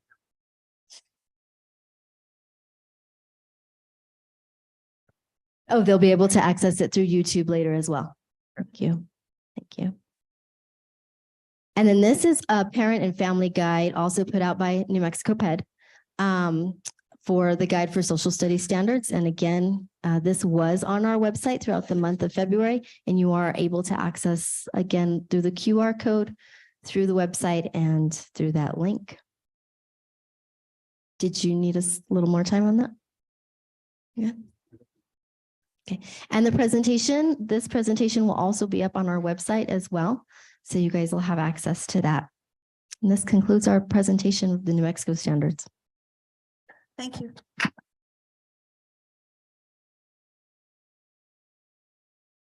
Board, any questions of our instructors here this afternoon or of Dr. Elder for the presentation? Go ahead. Dr. Elder, Madam President.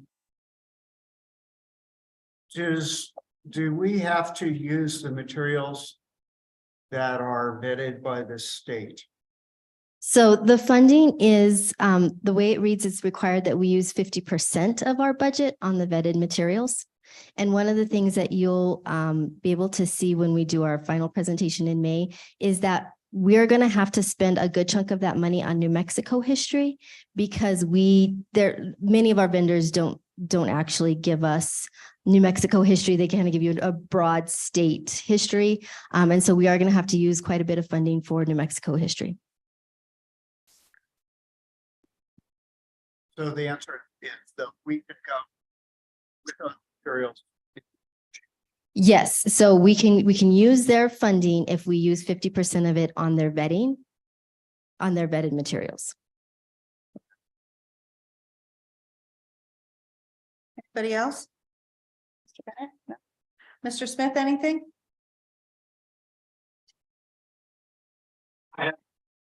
Mr. Hidon? I think the only question I had that I was writing down was how many were in attendance of your community or parent meeting that you had, I think was in February. So the meeting that we had in February, we had 11 in attendance, and 4 of them left us with feedback sheets. Okay. And then we had 3 community members leave feedback online. Thank you. And then we also had a community member send us an email with feedback. Okay.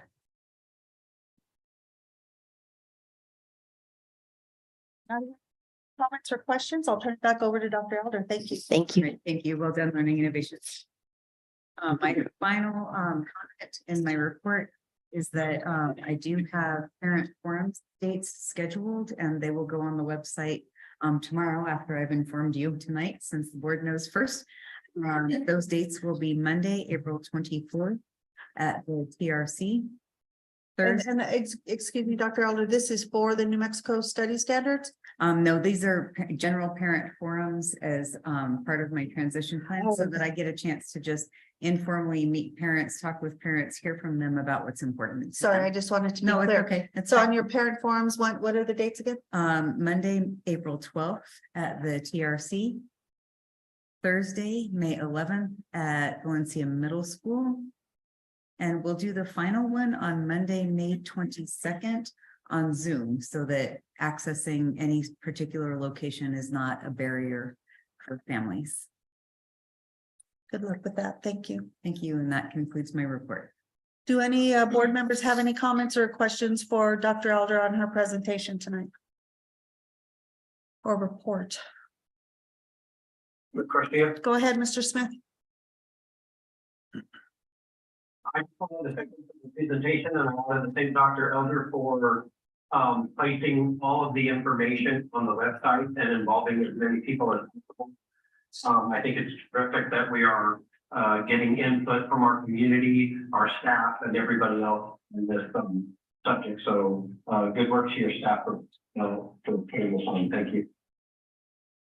Thank you, Mr. Smith. Not hearing any more comments. I believe we're headed into item 10. Board members need a break, or are we good? Let's move along. All right, I'm hearing let's For a little while. okay, let's keep moving on then. We're on item 10, which is a discussion of procedures for maintaining newly adopted policies within the adoption of the New Mexico School Board Association policies as a whole. So as Mrs. Santiago had mentioned, I asked for this item to be on the agenda. I want all of us as board members to be real clear as to what we're doing if we do move forward to adopt the New Mexico School Board Association Policy Manual, number 1. And number 2, if there are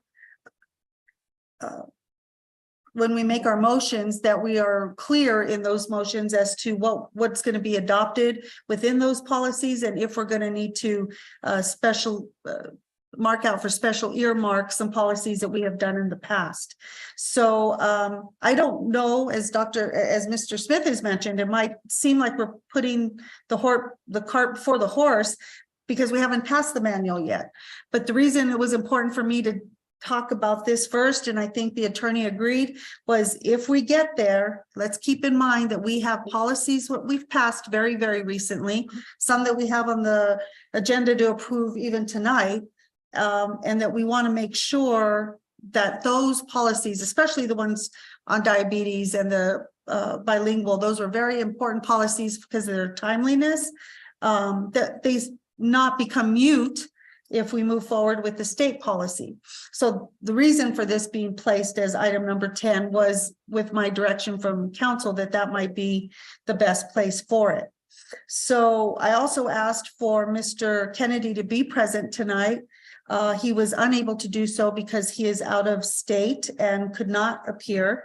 So if we do have any questions about how we would move forward on adopting the policy as a whole, I don't have him here.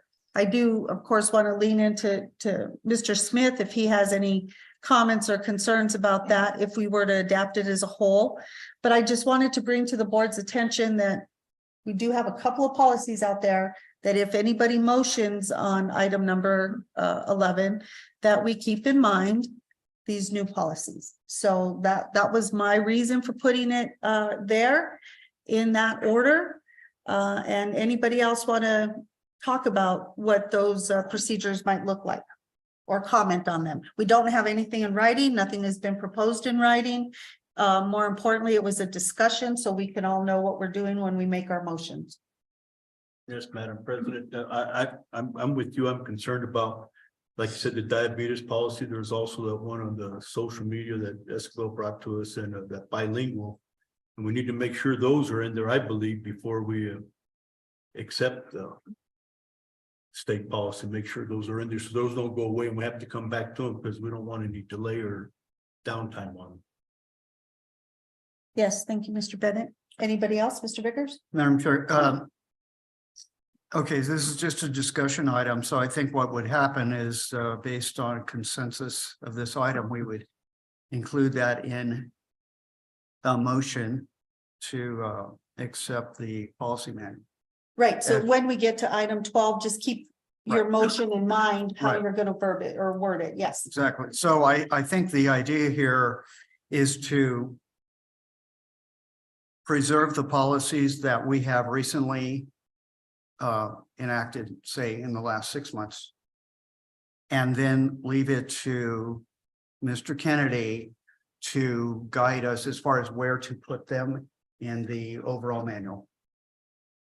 And he's the expert that we have a monthly contract with him to do that. So make sure that we don't lose those policies and they're placed into the manual in the proper place where they need to be. Any other comments from the board? Yes. Yes, Mr. Smith, go ahead. My concern is we're discussing procedures that we don't know information that we can do it in a later agenda and discuss those procedures, but we haven't adopted any procedures to do this. So I'm really confused as to how we're going to get there when we get to this next item, and maybe I should just wait till we get to the next item to bring up my concern, but I do agree with the two policies that were referenced, that yes, those need to be incorporated into the existing policies that we have or the new policies that we may or may not adopt later. I 100% agree with that.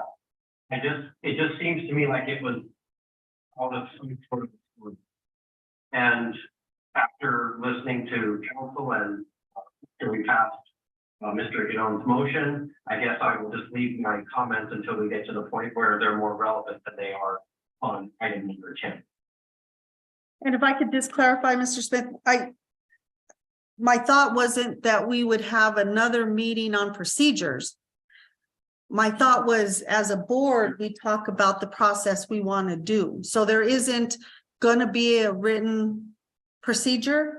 It's just to be mindful if and when we get to stating motions of moving forward on that. So that it was just for me to comment on that. It's not providing the board with any written procedures for this. It's just a discussion item. I do know that council has also considered helping us draft those motions if and when we get there. So I think she's available to help us with language if and when we get there. Ms. Santiago, you're still on the line, and I'm thinking you can assist us when we get there. Yes, Madam President. Thank you. So again, just to clarify, it wasn't a document of procedures. It was just for us to talk about that before we get there. So I don't know if I can clarify that anymore, but that's what my hope was with item 10. Ms. Garcia. Yes, sir. Yes. And we need a procedure, and if we're going to define that procedure in a later agenda item, then we'd be okay to step in. I see what you're saying. I agree with you. We do need a procedure. I said earlier, I'll wait till we get some more on them. Thank you. Any other comments? Okay, let's move on to what would be item number 11, which is going to be the discussion and consideration to approve the New Mexico School Board Association Policy Manual. Again, this was all board members that raised this at the last meeting that we placed this on the agenda for discussion. I've allowed it when we were preparing the agenda for a motion, if there wants to be one made tonight. I do want to just reiterate perhaps to the public that in my thought process and in my vote, we are not attempting to put any public comment out. We know that there's a lot of policies in this manual.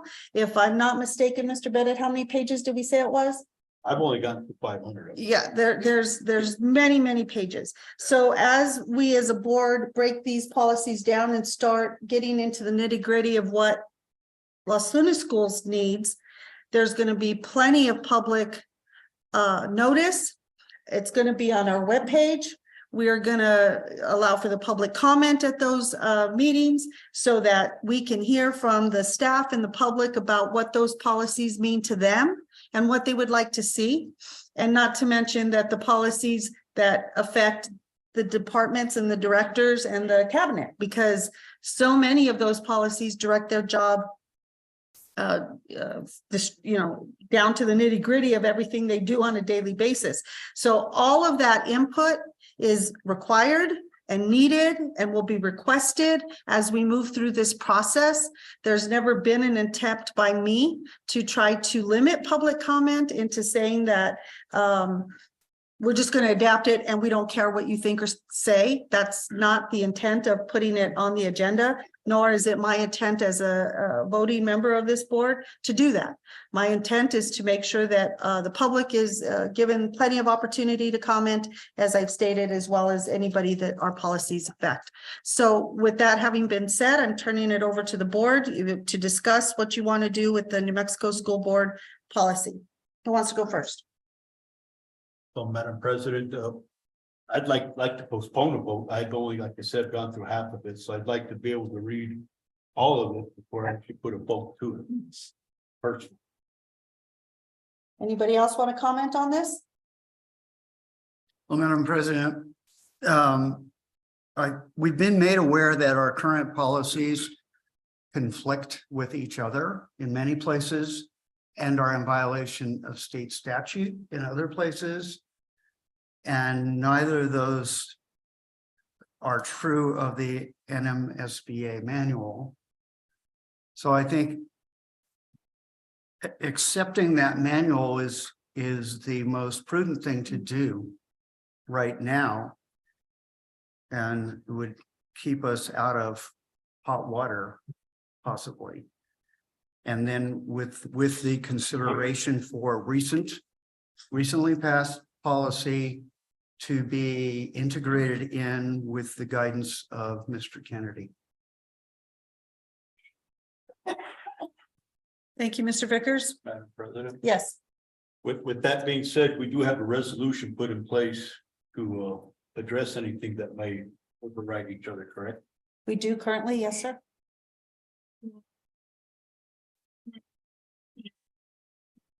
district. Or minutes. For the limited purpose of the superintendent and the chief interim superintendent's actions, it's not, it doesn't cover potential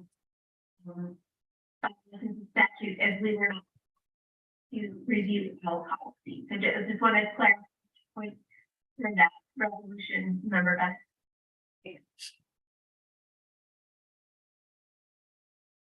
Mr. Smith, you wanna, Mr. Hidon, who wants to go next?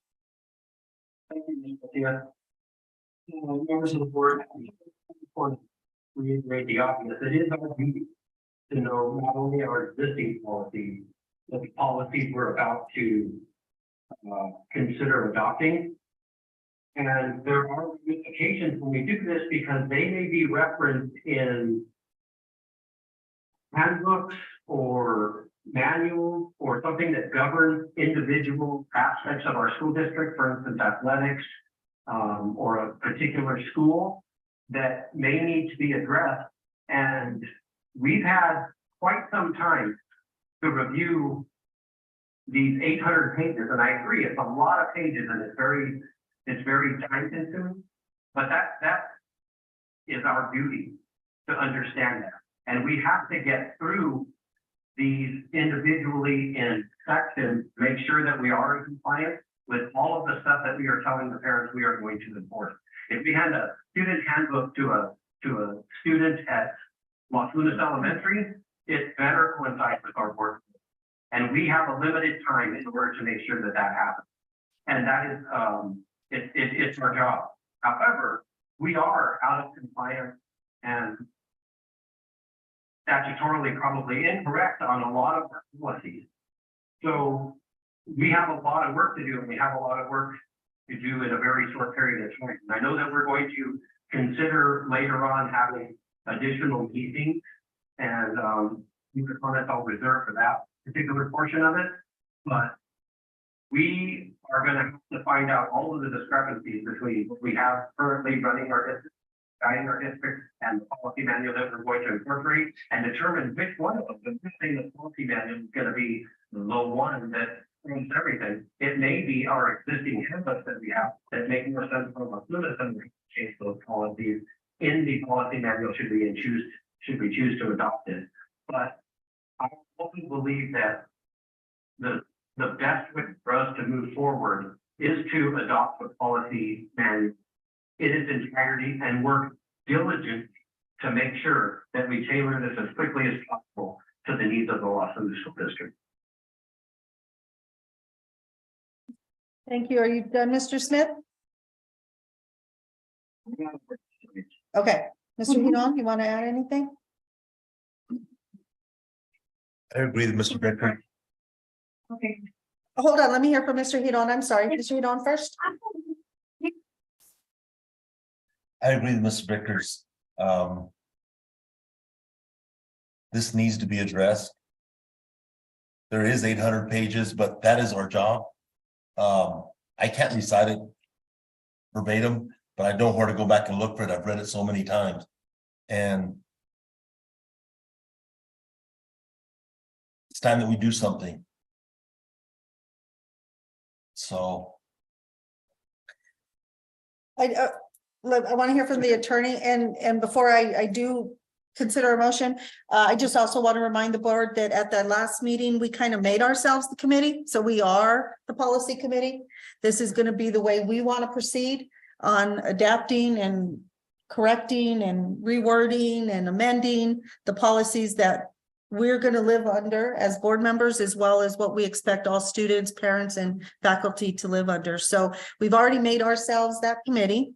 So now, as that committee, this is the option of adapting the school board policy manual. I'll turn it over to you, Ms. Santiago. You wanted to make a comment, ma'am?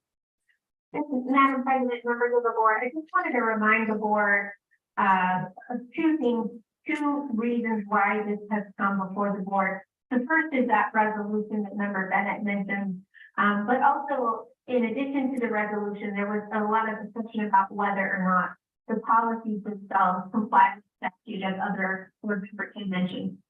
The difference between the NMSBA policy and the Los Lunas Board policy as they currently exist is that the NMSBA policy itself is handled by an attorney who updates the policy on a regular basis to ensure its compliance with the law. So they are not perfect by any stretch because they're still, they're still human on the other side.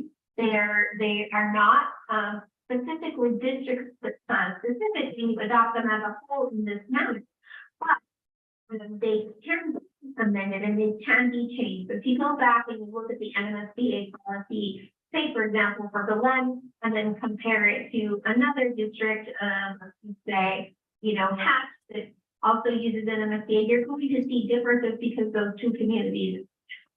So you would see differences in the discussion, as I understood it at the last meeting, was that the reason to consider the adoption of the NMSBA policy would be to eliminate all of those instances of which you're not aware of at this moment because it hasn't come before the board. Los Lunas policies are not in compliance with the law or the changes in the regulations. And the whole reason why that exists is because they're not reviewed by an attorney on a regular basis. The option of asking someone to review those policies right now as they exist is simply economically feasible or sound. Why would you pay an attorney to review all your policies to figure out where they're not in compliance in the law when you're at the same time reviewing the NMSBA policies to move over to that system? So I do recognize that the NMSBA policies as a whole do not reflect the local district culture as a whole. But I understand that the discussion was that we would continue the work of the policy committee in terms of revising them. I also want to address the question of the time frame. So there was some comments in the public comments and in other members' comments about the impact on the handbooks, the student handbooks, and the other policies that you could adopt the NMSBA policies, especially if the last day of school, so that your NMSBA your handbooks would not be impacted. Then you would have to live with the consequences of between that day and now. Your Los Lunas Board policies would all be out of sync, would not necessarily be the most current. But at least you would have a start date where the NMSBA policies would start, and you would have some assurance that from that point forward, those are the policies that you're working with. I just raise that as an alternative for you to consider if there's really some consideration about think with the policies where you can make it effective at a later date, whatever the last day or something like that.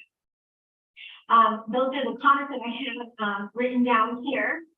I'm happy to answer any other questions that board members may have as it relates to that. I would just remind you that if you adopt NMSBA policies as a whole, it would immediately replace all your policies that you have now. So you would want to make sure that your motion would consider and would be tailored towards and taking into account those two policies that you have spoken about before. Thank you, Ms. Santiago. All right. Any other comments, board members?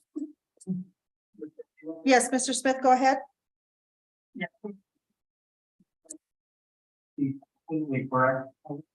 I still believe that the possibility that we're not compliant legally is a bigger issue than us getting to work and changing the policies to reflect what we need and desire. And I think that approving the mandate would most definitely put us in compliance, and I agree 100% with our attorney that they are attorneys, and when we get them, we know that they're statutorily correct. And to me, that is a better starting point than living with our current policies and trying to find out which ones are compliant and trying to fix those while we determine when and if we're going to approve the NMSBA policy manual as a whole. The feeling is that we approve this policy manual as a whole, and then work diligently, as I stated earlier, to tailor it. Questions? Thank you, Mr. Smith. Yeah. Go ahead, sir. We I would make a motion that we approve the NMSBA policy manual in its entirety, with the understanding that we are going to work diligently to and expeditiously to tailor it to the law.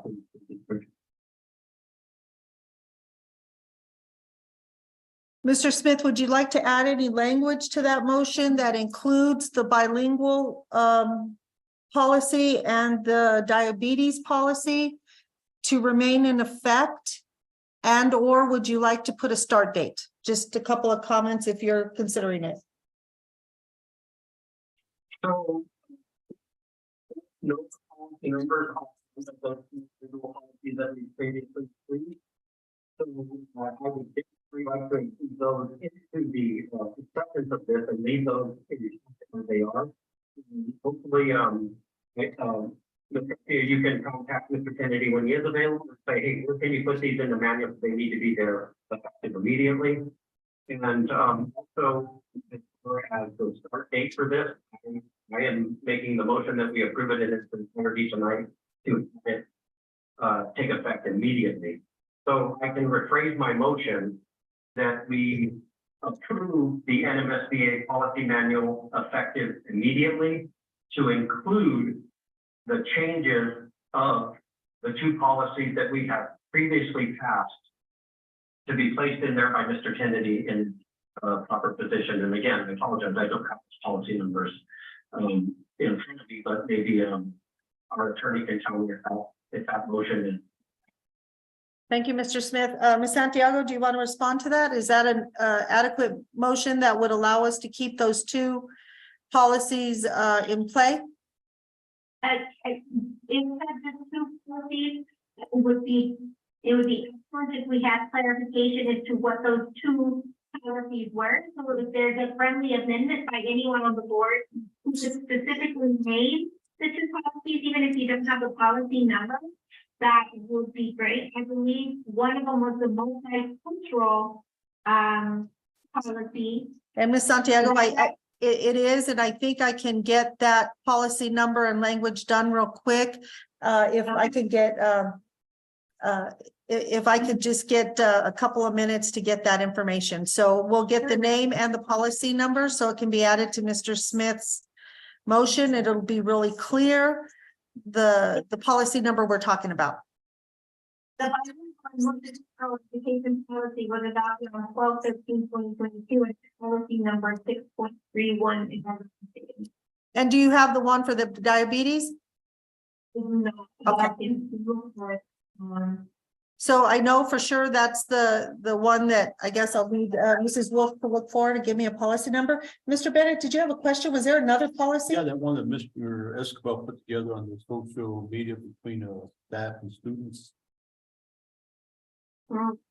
So when did that one happen? Is that been within the last 6 months? Do we know? I don't know. A resolution? No, it was a policy. Okay. All right. So gentlemen, I want staff to do this real quick. Why don't we take a 5-minute recess? Get some better information so Mr. Smith can word his motion correctly, and then we can move forward. We're going to be on a 5-minute break. Thank you.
All right.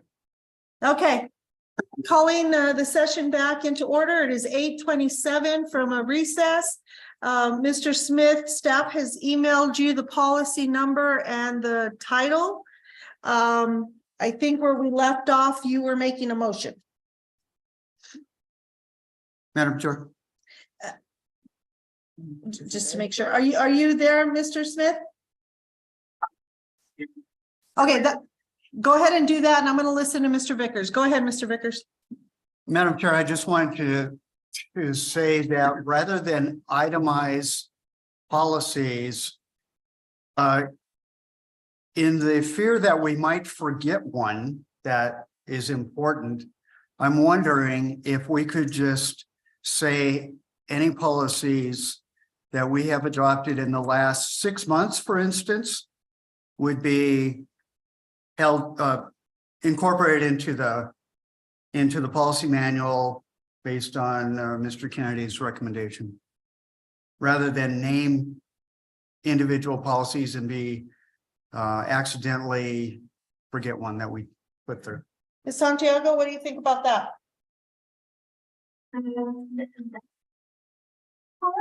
Also work. I asked for the names of the policies is because the motion says the two policies. But if we think 6 months going back is enough time, that would as well. So long as there's an understanding that Mr. Kennedy will review those policies that were posted in the last 6 months to ensure that they also comply with the law and with each other policies.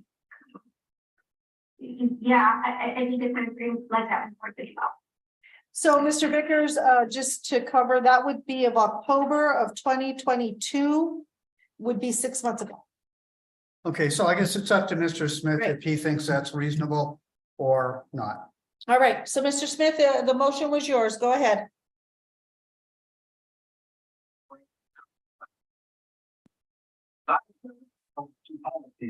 Policy numbers and names them. But I can do the motion to include everything. 6 months, and that date you said was October. We can make it, well, we could, today's the 18th, 30 day, the 6 months back would be October 18th or October 1st, whatever you want to include.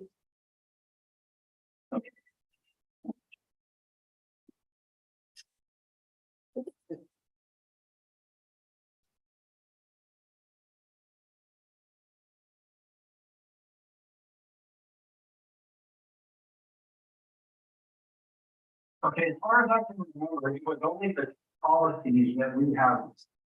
It doesn't include resolutions or any other thing that we've approved as far as organizational charts or anything else like that. We're only talking about policies. And as far as I can remember, it was only the 2 policies that we had. So I would prefer to make my motion to include the 2 policies by name. And again, I'm relatively sure there hasn't been another policy that we have approved in the last 6 months. Okay, so go ahead and make your motion. Thank you. That being said, I would like to make a motion that we approve and adopt the entire NMSBA policy manual to include policy number 6.31, the State of New Mexico Diploma of Excellence, State Seal of Bilingualism and Biliteracy, and policy number 7.44, Los Lunas Schools Diabetes Care Policy, up until this point. So Mr. Smith has made a motion. Do I hear any second? Second. I hear a second from Mr. Hidon. Any discussion, gentlemen?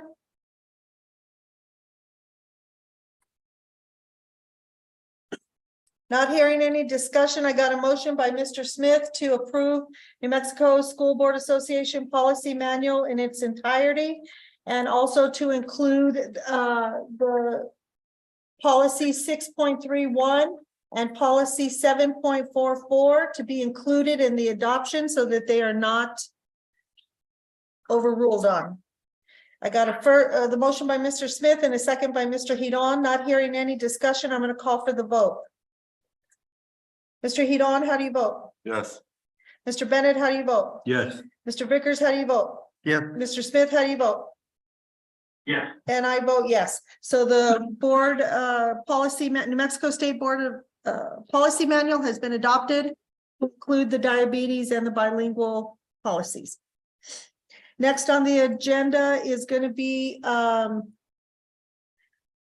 presentation and consideration for approval of the policy third reading, leaves and absences. This was requested by Mr. Vickers, and this is our third read on that policy. Mr. Vickers, I'm going to turn it over to you.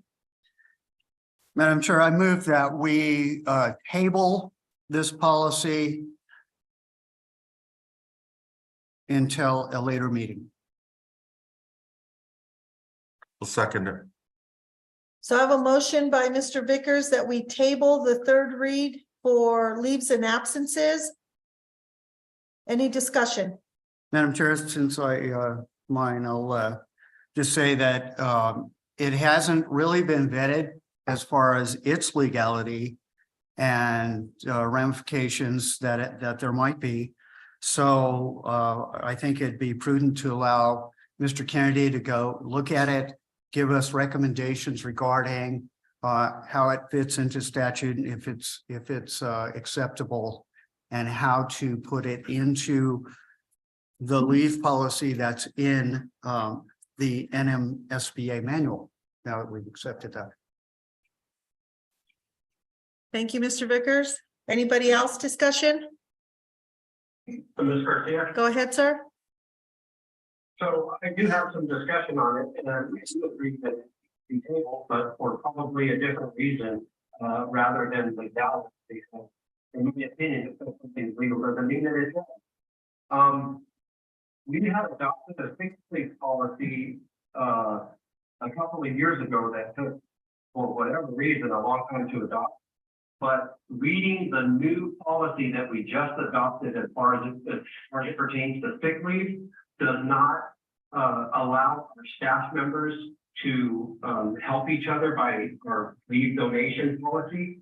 So that one, I think we need to seriously consider incorporating into the manual as well. So in my opinion, we need to have a work session or something to deal with the entire leave section of the personnel policy to make sure that we are doing our best to make this a positive policy section that's beneficial and as justifiable as we can to all the employees in the district. Because as I stated earlier, I have some issues with the timeframes that are being allowed here and the timeframes that we're giving other people as far as first responders go, or the military people, we're telling them 10 days. This is a policy that I think we need to discuss in its entirety, and the whole leave policy continues. So we can be more specific in our effort and be impactful. And I agree, it should be tabled, because even if it's discussed today, it's not going to be impactful for 10 months anyways, because that's when the next legislative session, will take place. And I think we owe it to all our staff members to be forthcoming and inclusive of our decisions. That's my comment. I do agree to be taken. Any other discussion, gentlemen?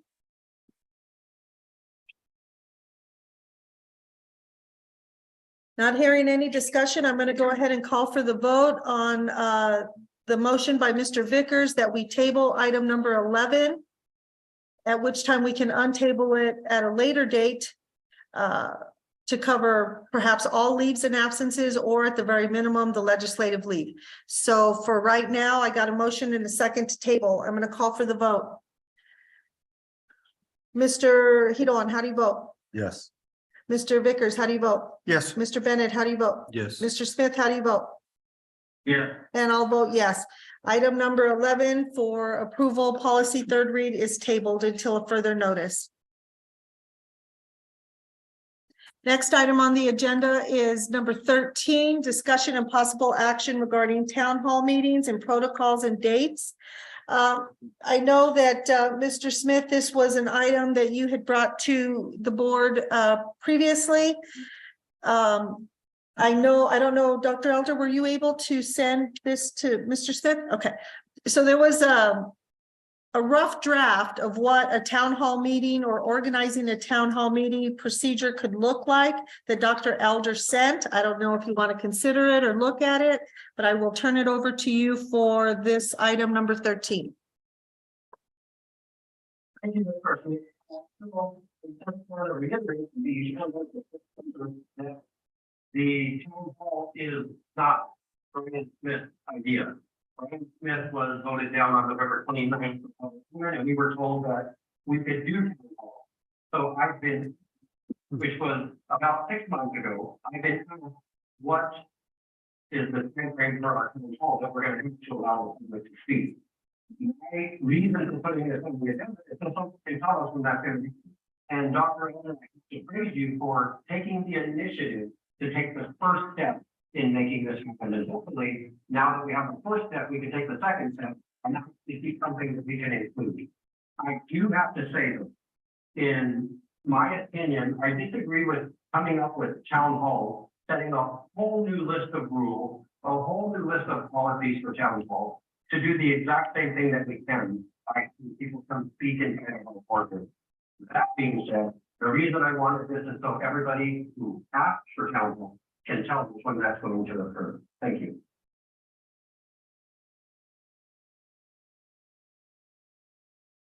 Anybody else?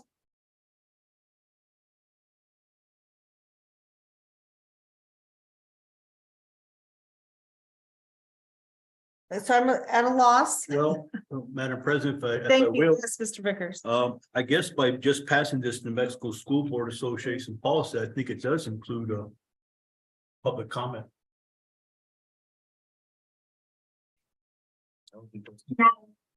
Members of the board, that is exactly what I was trying to look up right now. I read it. What is participation at board meetings under the NMSBA policy. So it is entirely that the reason for the town hall request is no longer valid given the new policies that have been adopted. Ms. Garcia, that is correct. The policy manual that we just finished adopting does include public comment for items that either are or are not on the agenda.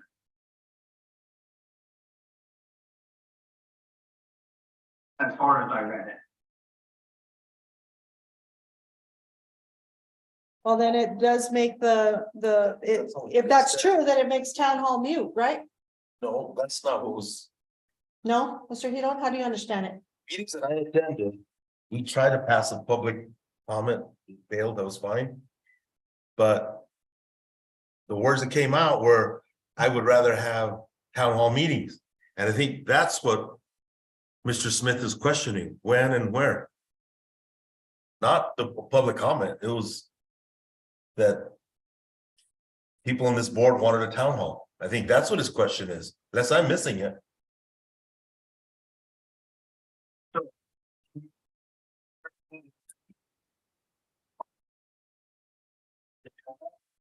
But I was aware to today's meeting that we were going to approve the NMSBA manual as a whole.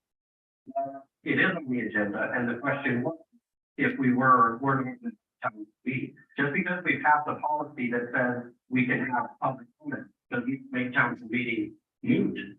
I mean, if we said we were going to, then we should have them. If we're not to have them, we're going to utilize our policy manual now and have public comment at our meetings. I'm okay with that. But the reason I put this on the agenda is I didn't know what was considered.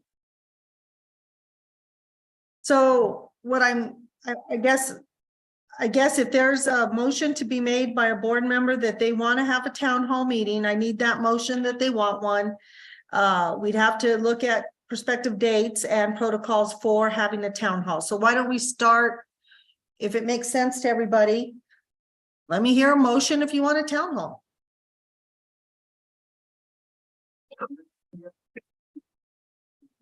Today. You can make that, that we, remove from the agenda. No one's supposed to do this at the beginning of the meeting, but it should no longer be a discussion and an action. And it is irrelevant. Member Smith, Madam President, members of the board, Member Smith, would you like to table your motion until such time as the policy for public participation in NMSBA has been reviewed? At which time the item of town hall meeting may become relevant again if the NMSBA policy is revised to such a degree that it would not address your concerns in your prior motion for public comment.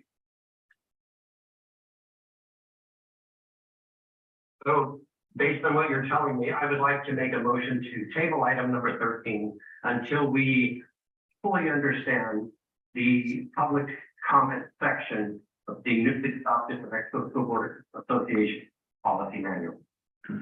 Thank you. I got a motion by Mr. Smith to table item number 13 until further notice. Do I get a second? I got a second by Mr. Bennett. Any discussion? Madam Chair. Go ahead, sir. So I was one that said I was interested in a town hall meeting.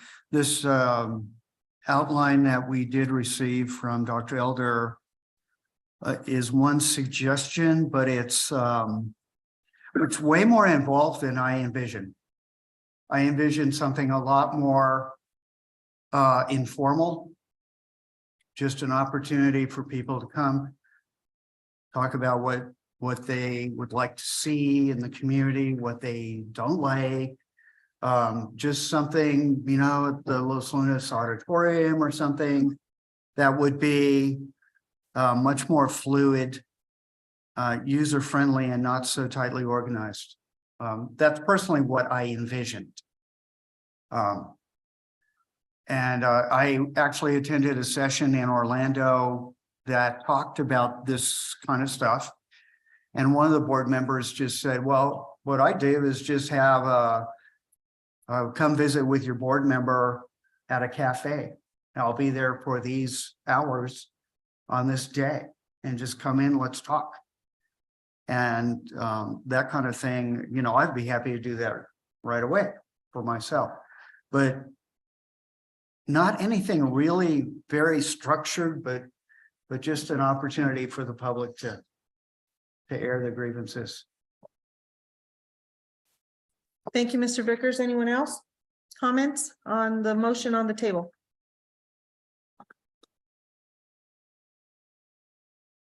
Okay, not hearing any other discussion, I'm going to call for the vote. Mr. Hidon, how do you vote? Yes.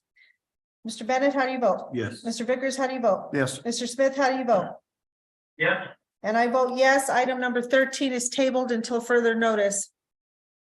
Next, we're going to move on to item number 14. Now, this was also something I mentioned earlier because we became the policy committee. I want to have a discussion and a possible action item regarding the process of, oh, I jumped ahead. I'm sorry. Item number 14 is discussion and possible action regarding the process and selection of a permanent superintendent. So I had this added to the agenda for a couple of reasons. Number one, the board, when we selected an interim superintendent, did not give the president or attorney any guidance of what you would like to see done on a selection for a permanent position. I've also gotten some information when we were in Orlando about the time to post for a superintendent is always best to do it in the summertime, not mid-year or end of year. And of course, I think number one and most importantly is that we keep in mind that our interim superintendent is interim And it's a fine line she may walk from time to time to cover everything she needs to cover in the district, but she's not permanently in the role. So I want to have a discussion with the board, what you want to see done with the selection of a permanent superintendent, what that looks like to you. So let me hear some suggestions or discussion, please. Madam President. Okay, let me hear. Go ahead, Mr. Bennett. Yeah, I understand this, the summertime, but at the same time, you know, Dr. Elder just took over the ship here and we're pretty much already guided down the way, so it'd be nice to actually see her how she'll start to school up. And I think it'd be a, you know, feather in the hat, and also in her best interest also for interviewing purposes to see the outcome of how it starts up. I don't know if there's a real need, but if there is a real need, then I would suggest, you know, we were giving this superintendent search service to the New Mexico School Board Association, and I would say if we do go that route, if we're looking to start one right away, we go that route and use them. Thank you, Mr. Bennett. Anybody else? Ms. Garcia? Go ahead, sir. So I did the annual conference for the National School Board Policy. This is the prime time to be looking for a superintendent because superintendents are leaving. I do think that we need to get super search entity to help us with the process for doing this, but I think it needs to be done sooner than later. Our superintendent's chair has been sat in by 4 different people in 4 years. And I think that we need some stability in this district. I think we need to tell our district where we're headed. Now is the time when superintendents, to be perfectly honest with you, are looking for a job. So this is the prime time to make that happen. And I fully support opening this position as soon as possible so we can stabilize our district. We've been through a lot with COVID and board members and everything else that's happened lately, and we got to move quickly to stabilize everything. I'm definitely in support of doing something sooner than later. Mr. Vickers? You know, Madam Chair, when Dr. Elder took over, she gave us a very rigorous plan for what she would like to do in the district, which includes into the fall, beginning of the next school year. And I, for one, do not want to just cut that off and jeopardize that very impressive plan. And I'd like to see her being able to complete that plan. So I'm not in a big hurry to again change horses. We're already in the midstream and we have had numerous changes, and I would like to see a little bit of smooth waters for a while and see how things go under Dr. Elder's interim position. Thank you, Mr. Vickers. Mr. Hidon? So we all got to see Dr. Elder's 100-day plan. I don't know how far we are away from those 100 days, but, and I don't know which direction this board is going to go. I don't know if we're going to go out and advertise, hire somebody new, or keep the plan where we're going. But one important thing, and it's only fair to Dr. Elder, is, and I know it's on number 15, is that we give her some goals in that meantime and what we expect out of her. I know I'll be able to discuss that more, number 15, but I would like to, I'm with Dave on this. I'd like to see the update at the 100 days, see where we're at. But I'm not in a hurry to do anything. So, yes, Miss, go ahead, Miss Santiago. Madam President, members of the board, I just want to, first of all, reiterate what prior members have said, in terms of trying.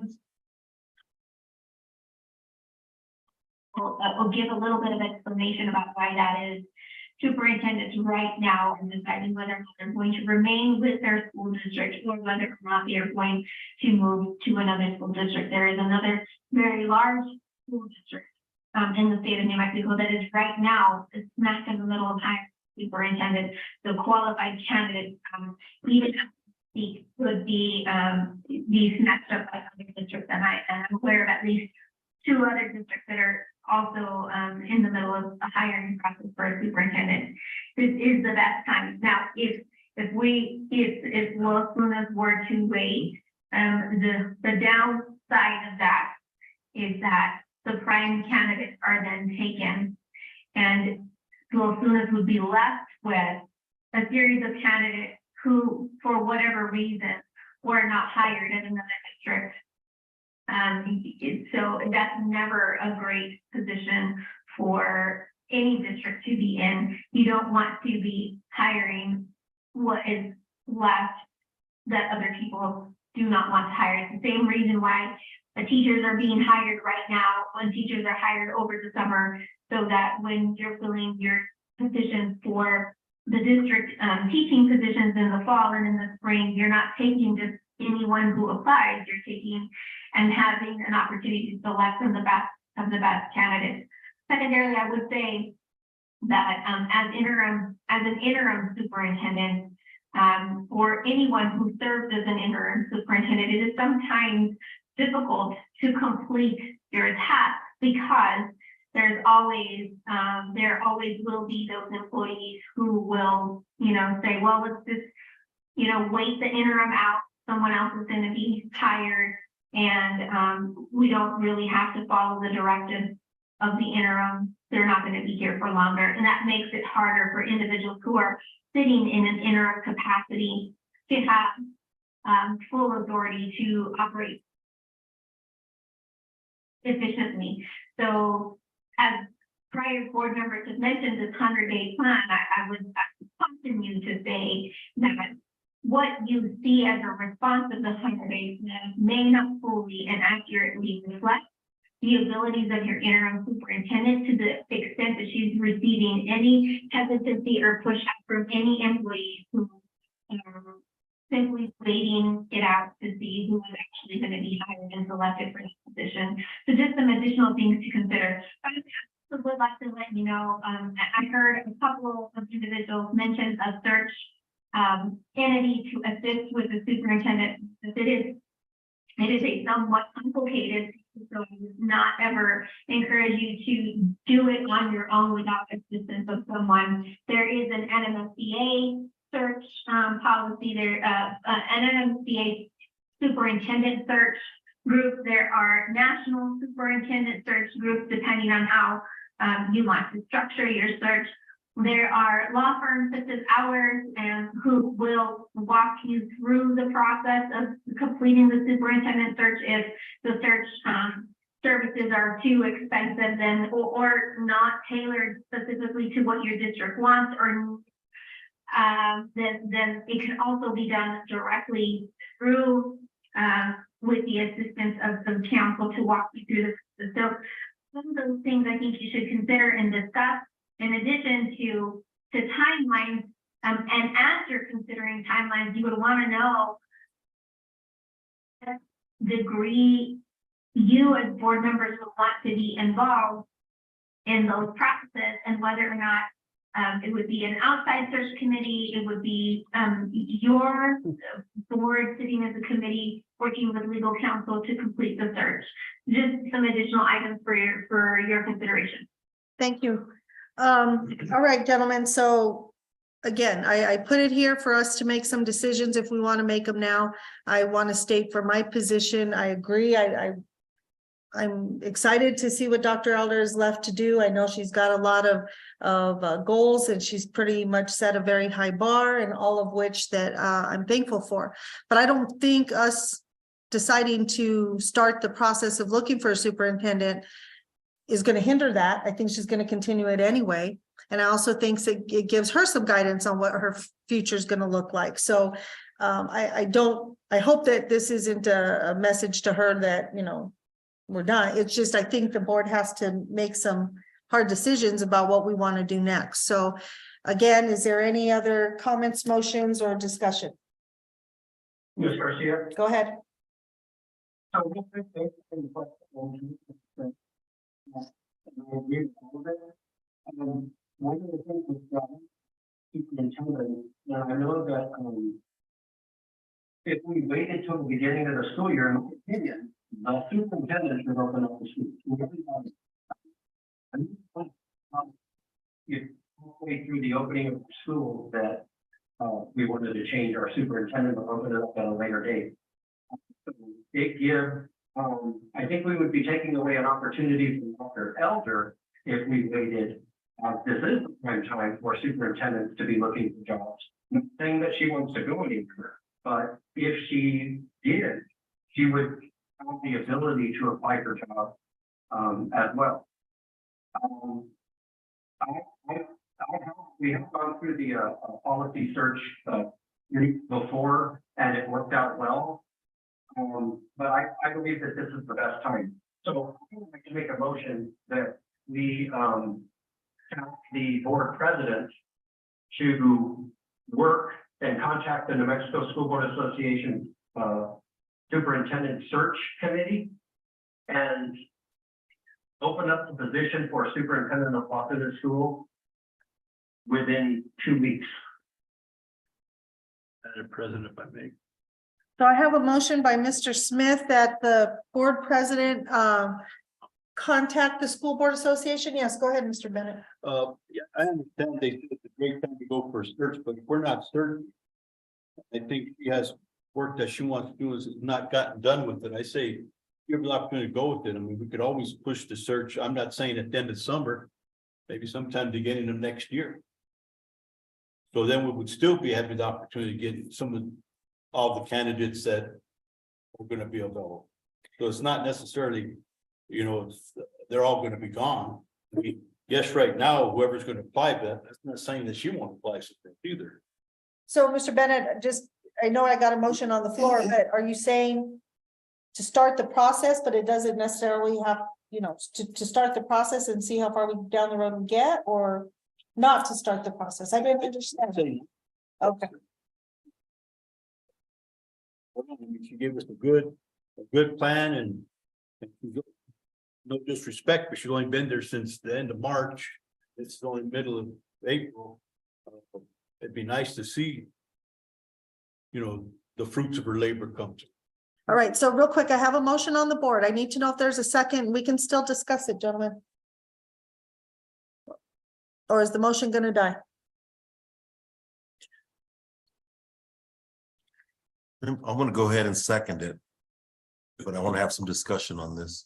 So I have a motion by Mr. Smith that, of course, myself work with the New Mexico School Board Association, possibly open a position within 2 weeks and find out about using their services to do so. I got a second by Mr. Hedon. Discussion. Go ahead, Mr. Hedon. Madam President, members of the board, Mr. Smith, we have a board retreat the end of May.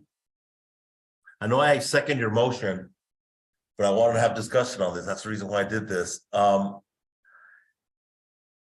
Is there any way that we would be as a board? I mean, the next item is board goals and stuff like that that I'm going to address, but I would like to set aside a couple hours, 3-4 hours at that retreat to address this issue. Would you be open to that, Mr. Smith?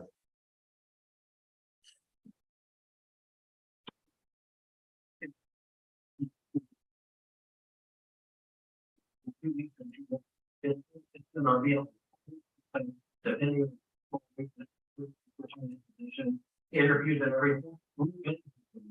And there is nothing wrong with giving Dr. Elder goals to adhere to that the board has voted on and still continue this right here. I just don't see waiting any extended period of time to see how things go, to open up a position when it's not conducive to finding superintendents who are willing to go somewhere. But I agree with you. We do have a work session coming up, and we should have legitimate discussion. Odds are Dr. Elder will be sitting in that chair when we have that work session. It's a process that's not going to happen that quickly, but it is the time to get applicants involved in looking for a job in the school district, and for us to be considering who's going to run our district for the near future. So yeah, there should be both. We should have both goal setting, and we should have the work session, and we should discuss our concerns and our wants and desires, and also let Dr. Elder elaborate on what it is she wants to see the district do. But in fairness to Dr. Elder, to this district, and to all of the school board superintendents who are looking for jobs, I really think that we should just open this position as quickly as. But it's not going to happen, in a month. I seriously doubt it, and in a month. That's the reason that I want to get the process started right away. Okay, and that's exactly why I want to discuss it at that May 30th meeting, to make sure we're all on the same page, we understand which path we're headed. Are we gonna be going to hiring a firm that's gonna be looking for this? Are we gonna be doing this ourselves? That's the reason why I wanted to wait till May to do this. But I can understand your I hear your urgency, so that was my request. So I have a motion and a second, and I don't know if Mr. Hidon is thinking of pulling on his second. Want to hear the council? Go ahead, Santiago. One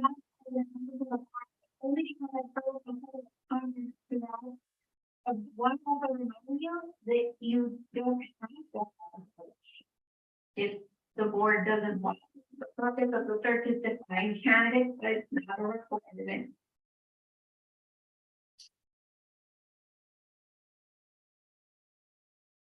So I got looks like we lost Mr. Smith. Hold on one second so we can get him back on the line. It was his motion. We have. Huh? We have a motion in a second.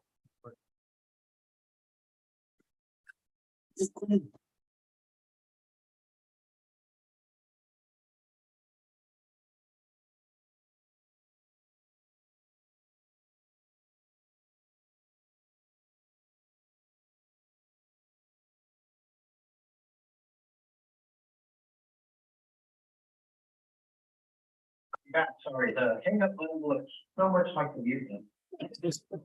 Okay, so you're back. We didn't, I don't think we went anywhere from when you lost contact with us. Mr. Hidon had a couple of comments.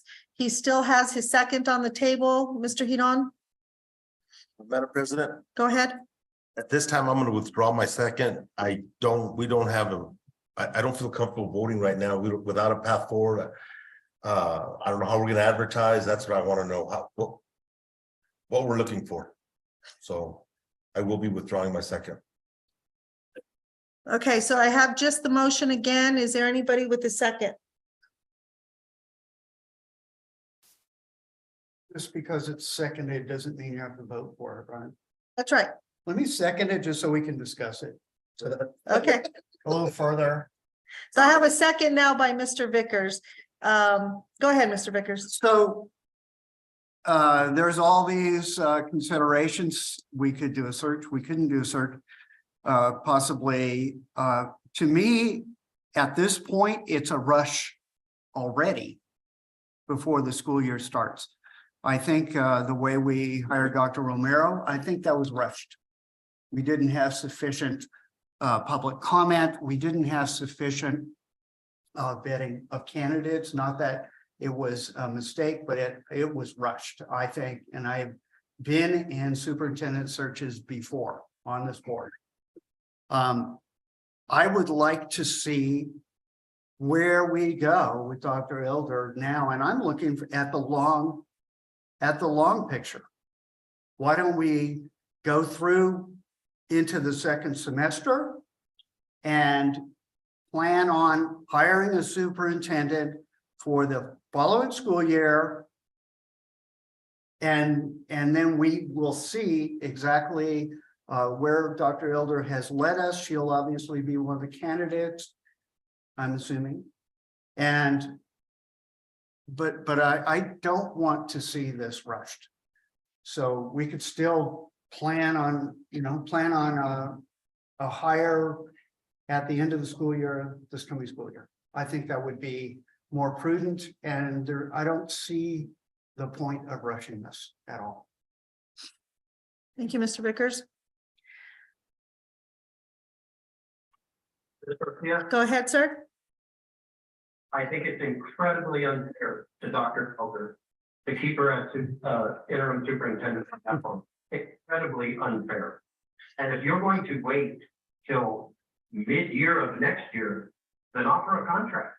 If you want to see how it's going to go, then offer a contract. But to keep somebody and use them until we decide that we want to open up a position, to me is just wrong. That's my opinion. It's just wrong to do it.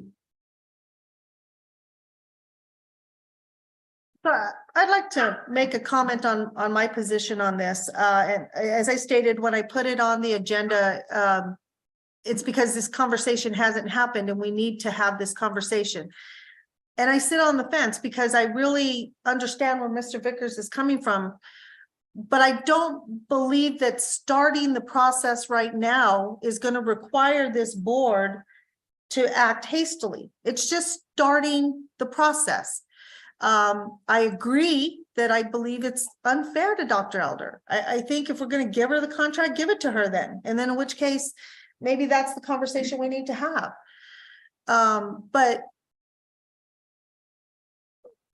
I don't think that it's fair to leave her interim for an undisclosed period of time. Mr. Vickers has given us an opportunity to consider maybe to next summer. That might be something we need to make sure that Dr. Elder is on board with. I mean, really might require a conversation with her as well. But I'm leaning towards thinking that we need to at least begin the process. It doesn't have to finish. We don't have to select, but we have to start somewhere.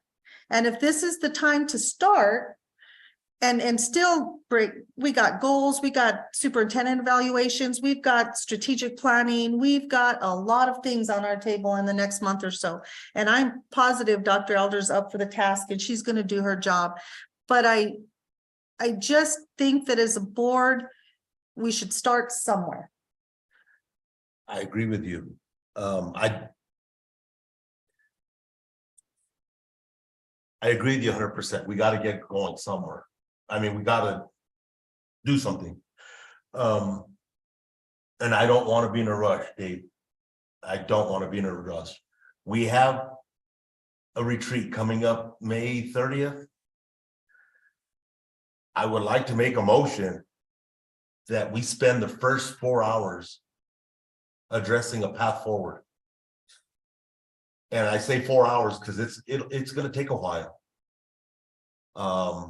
And I don't think that's rushing it. I think that's going to give us time. We're not committed to doing after that, but we get the conversation piece going. And that's in form of a motion. Okay, well, I still have a motion on the table. Okay. That was that's seconded by Mr. Vickers. So unless somebody wants to pull their motions, I need to call for a vote on that before I can consider another motion. Mr. Vickers, go ahead. I'm not pulling my motion. We are going to miss the time frame, and we're going to be unfair to someone who is working very hard for our district. I'm not pulling it. Mr. Vickers. I'm ready to vote on the motion. Okay, so Mr. Vickers has a motion that I contact the New Mexico School Board Association, find out their service and what it entails so that our district can open the position, hopefully, possibly within 2 weeks. And then I got a second by Mr. Vickers. I'm going to call for the vote so I see where we're at on this. Mr. Hedon, how do you vote? No. Mr. Vickers, how do you vote? No. Mr. Bennett, how do you vote? No. I vote yes. Mr. Smith, how do you vote? Yes. Okay, so the motion fails. we are not gonna make any decisions on possible action regarding the superintendent at this time. Is there any other motions that a board member wants to make on this item? Madam President, Go ahead, sir. at this time, I would like to make a motion that we spend the first 4 hours allotted just to address the superintendent's search or the superintendent search at our workshop in May 30th. So I have a motion by Mr. Hedon, and Mr. Hedon, before I go on to a second. Dr. Elder, I know you're working with a company that's gonna be our work with us on our retreat. And I know you have a lot of items that you want to cover at that retreat. Is 4 hours something possible you could give us to tackle? And does it matter to you if it's first on the agenda or last on the agenda? Madam President, members of the board, I think there's enough flexibility in that 2-day retreat that we have blocked out to give you that 4 hours. Okay, so that means, Mr. Hedon, that your motion could stand, that we talk about the superintendent role. The first 4 hours of that Yes. retreat. That's a Be clear on motion. that. I need a second. Second. Okay, so I got a second here by Mr. Bennett. I'll take his second. That we discuss this further in more detail and the path that this board would like to move forward on a superintendent. Any other discussion? Ms. Garcia? Yes, sir. Board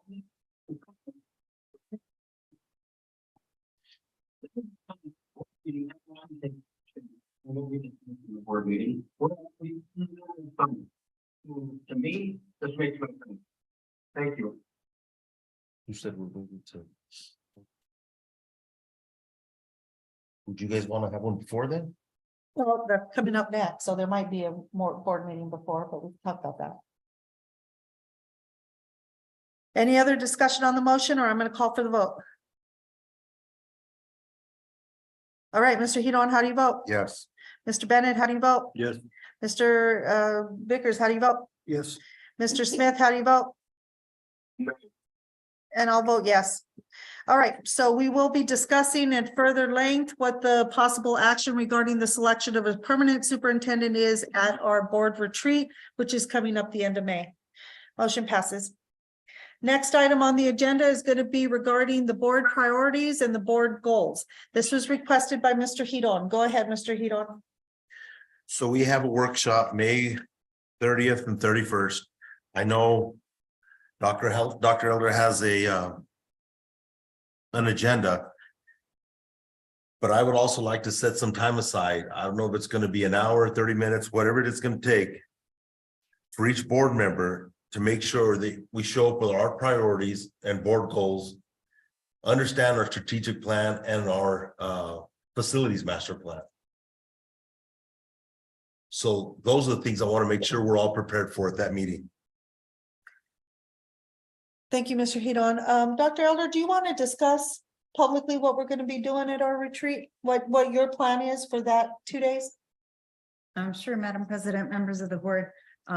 This is kind of early stage and kind of taken from the sessions that we attended at the School Boards Association conference in Orlando.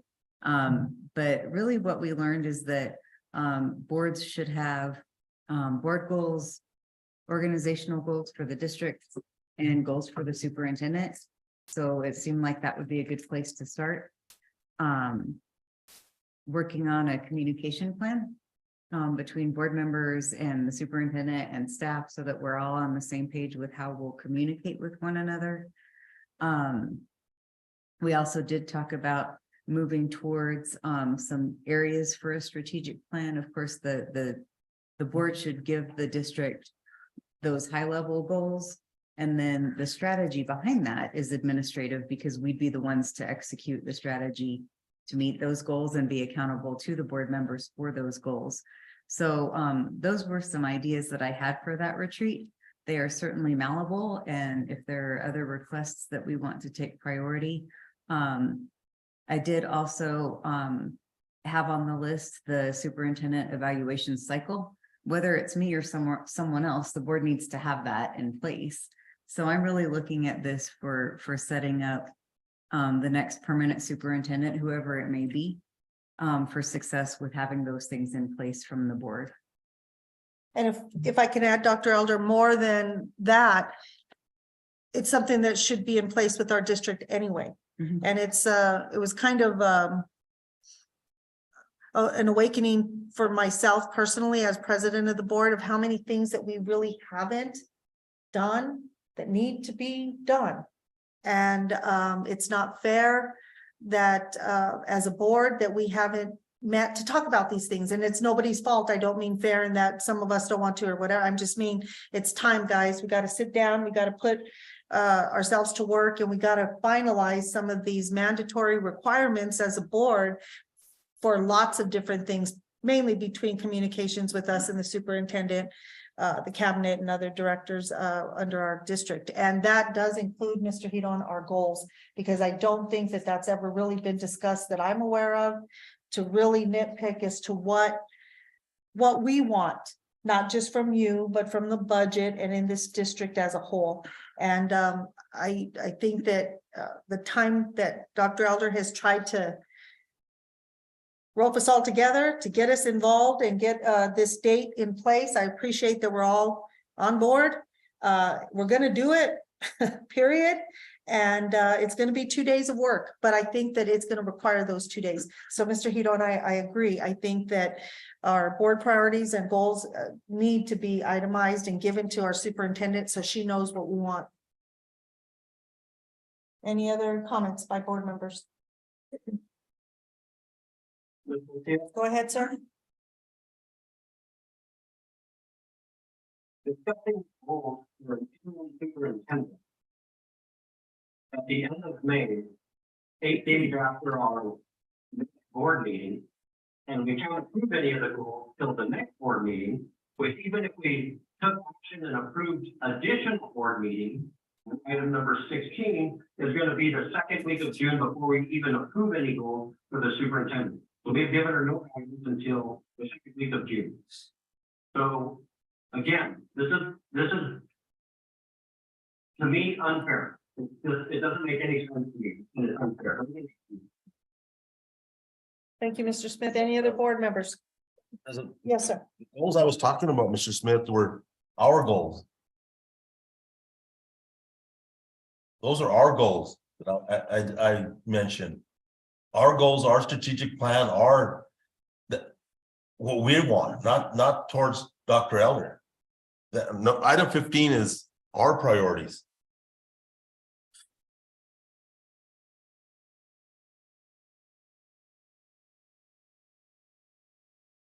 Any other board members want to comment? All right, so I'm not hearing any further comment. Am I hearing any motions? I think this was just discussion only so that we could all be on board of what that retreat's about. I'll cover it on the next meetings, the dates and locations and times. But for right now, we're going to move on then to item number 16. Okay. All right. Item number 16 is discussion and possible action regarding adding board meeting dates to the calendar for fiscal year 2022-23. Now, there's two options on the table, and my idea as president, of course, is just an idea. I need guidance from the board. Since we made ourselves the board for policies as well, and we only meet once a month, there's not going to be enough time for us to look at policies, past policies, when we're dealing with the meeting that we're already at 9:30 and have a full agenda for other board business. I am recommending the board consider adding another meeting a month. So we would be meeting 2 times a month. We have an option to start that May 2nd or wait until June 6th and then have our regular scheduled meeting the end of June. So those are just some discussions that I'd like the board to give me direction on. Who wants to go first? Madam President, I Yes. think it's a good idea so we can get these policies hashed out and taken care of. It's probably Do you have a- important that we do that. Do you have a preference which date, Mr. I'm Bennett? good. I'm good anytime you want to call. Mr. Vickers? What is our May meeting date set now? What is that? So our next regular scheduled board meeting is gonna be on May the. Let me look at my agenda, sorry, gentlemen.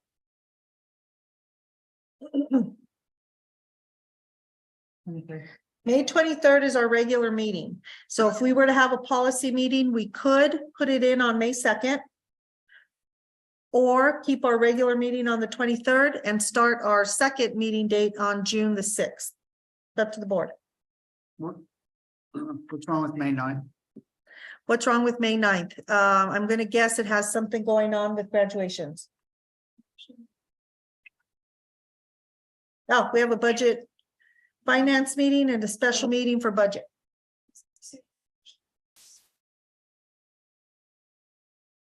May 2nd and June 6th? June 6th. Okay. Okay. So both of those dates are on the table. We can start 2 meetings a month, whatever the board would like. Madam Chair, I move that we have an additional meeting each month simply to address policies so that we can get through this policy manual.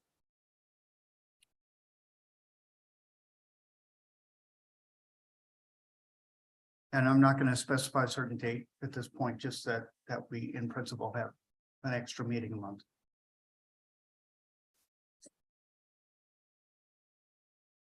I got a motion by Mr. Vickers without a preference to a date. Is that because you don't have a preference? Or do you have a preference and you don't want to start there?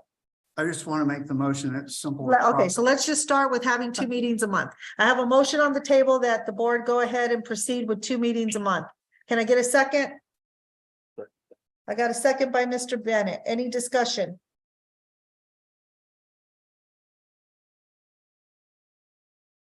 Not hearing any discussion, I call for a vote that we add a second meeting a month. Mr. Hidon, Yes. Mr. Vickers, Yes. Mr. Bennett. Yeah. Mr. Smith, Yeah. and I vote yes. So now we have a second meeting of the month scheduled. When? Does somebody want to give me a date? May 2nd would probably be best. We don't want to put it off till June. So, Second. so I don't know if that needs to be a motion, but is the board happy with doing that meeting on May 2nd? Yeah. Yes, I don't, Mr. Smith, would you be available on the 2nd? I'll be out of town both of the days you suggested, but I can be on the. Thank you, Mr. Hidon. Yes, you're good. All right, so we have added a second meeting date to our calendar, and it will begin on May the 2nd. Next item on the agenda, approval of the Board of Education scholarship recipients. Gentlemen, we did have you had opportunity to look at those recipients and vote on acceptance of the ones that qualified with the minimum qualifications. So what I need at this time is just a motion to accept those recipients and approve them for the senior award ceremonies that are coming up. Motion that accept the recipients we selected for the Los Angeles Board of Education Scholarship. So I have a motion by Mr. Bennett. Mr. Smith, real quick, were you able to look at that spreadsheet? Yes, I saw them. Thank you. Okay, so I have a motion by Mr. Bennett. Can I get a second? second. I have a second by Mr. Vickers. Any discussion on the recipients of the scholarships? Not hearing any. I'm going to call for the vote. Mr. Hidon, Yes. Mr. Bennett, Yes. Mr. Vickers, Yes. Mr. Smith, Yeah. and I vote yes. So the scholarships have been approved.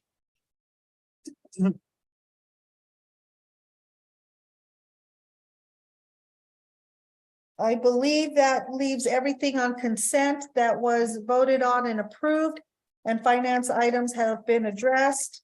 That takes us all the way to the end of the agenda, which I believe is going to be the announcement of meetings.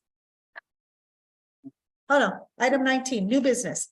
Okay, so gentlemen, anything you want to see on the agenda for our next session, either May 2nd or the regular board meeting of May 23rd? President, if I may, I'd like for us to look into installing metal detectors at the 3 high schools and the 2 middle schools. What the cost would be, what the legalities would be, what policy on that would be. And also, like I said, the additional cost for to provide employees to man this tool. So Mr. Bennett, I'll get that on the agenda for you and we'll ask Dr. Elder to have a presentation on what that would do for our district. Okay, next. Any other suggestions? All right, gentlemen, not hearing any, but we do have several meetings coming up in May. If a board member has something they'd like to see on the agenda, please get it to me as soon as you think about it. I need to have all of those suggestions done in a timely manner. Announcement of meetings. Looking at our announcement of meetings, we will have a May 2nd, 2023 regular board meeting here at the Central Boardroom. Let me start with the script, sorry.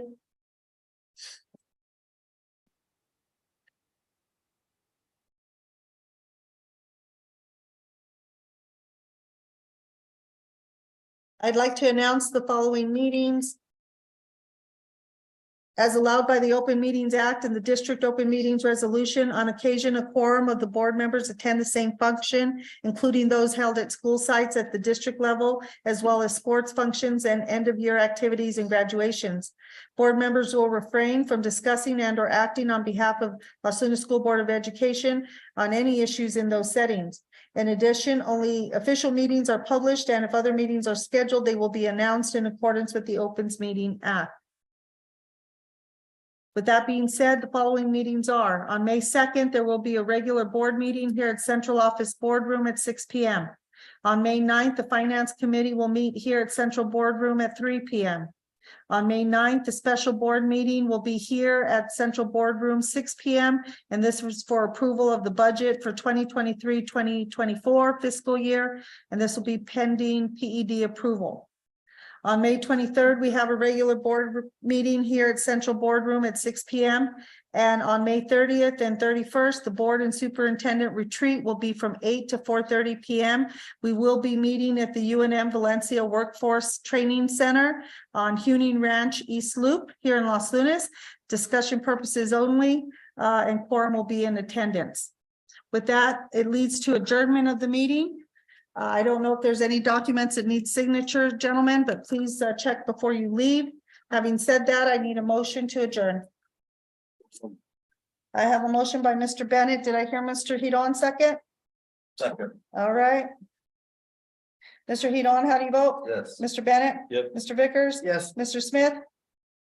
Yeah. And I vote yes. Meeting is adjourned at 8:30 p.m. Thank you. Everybody have a nice evening.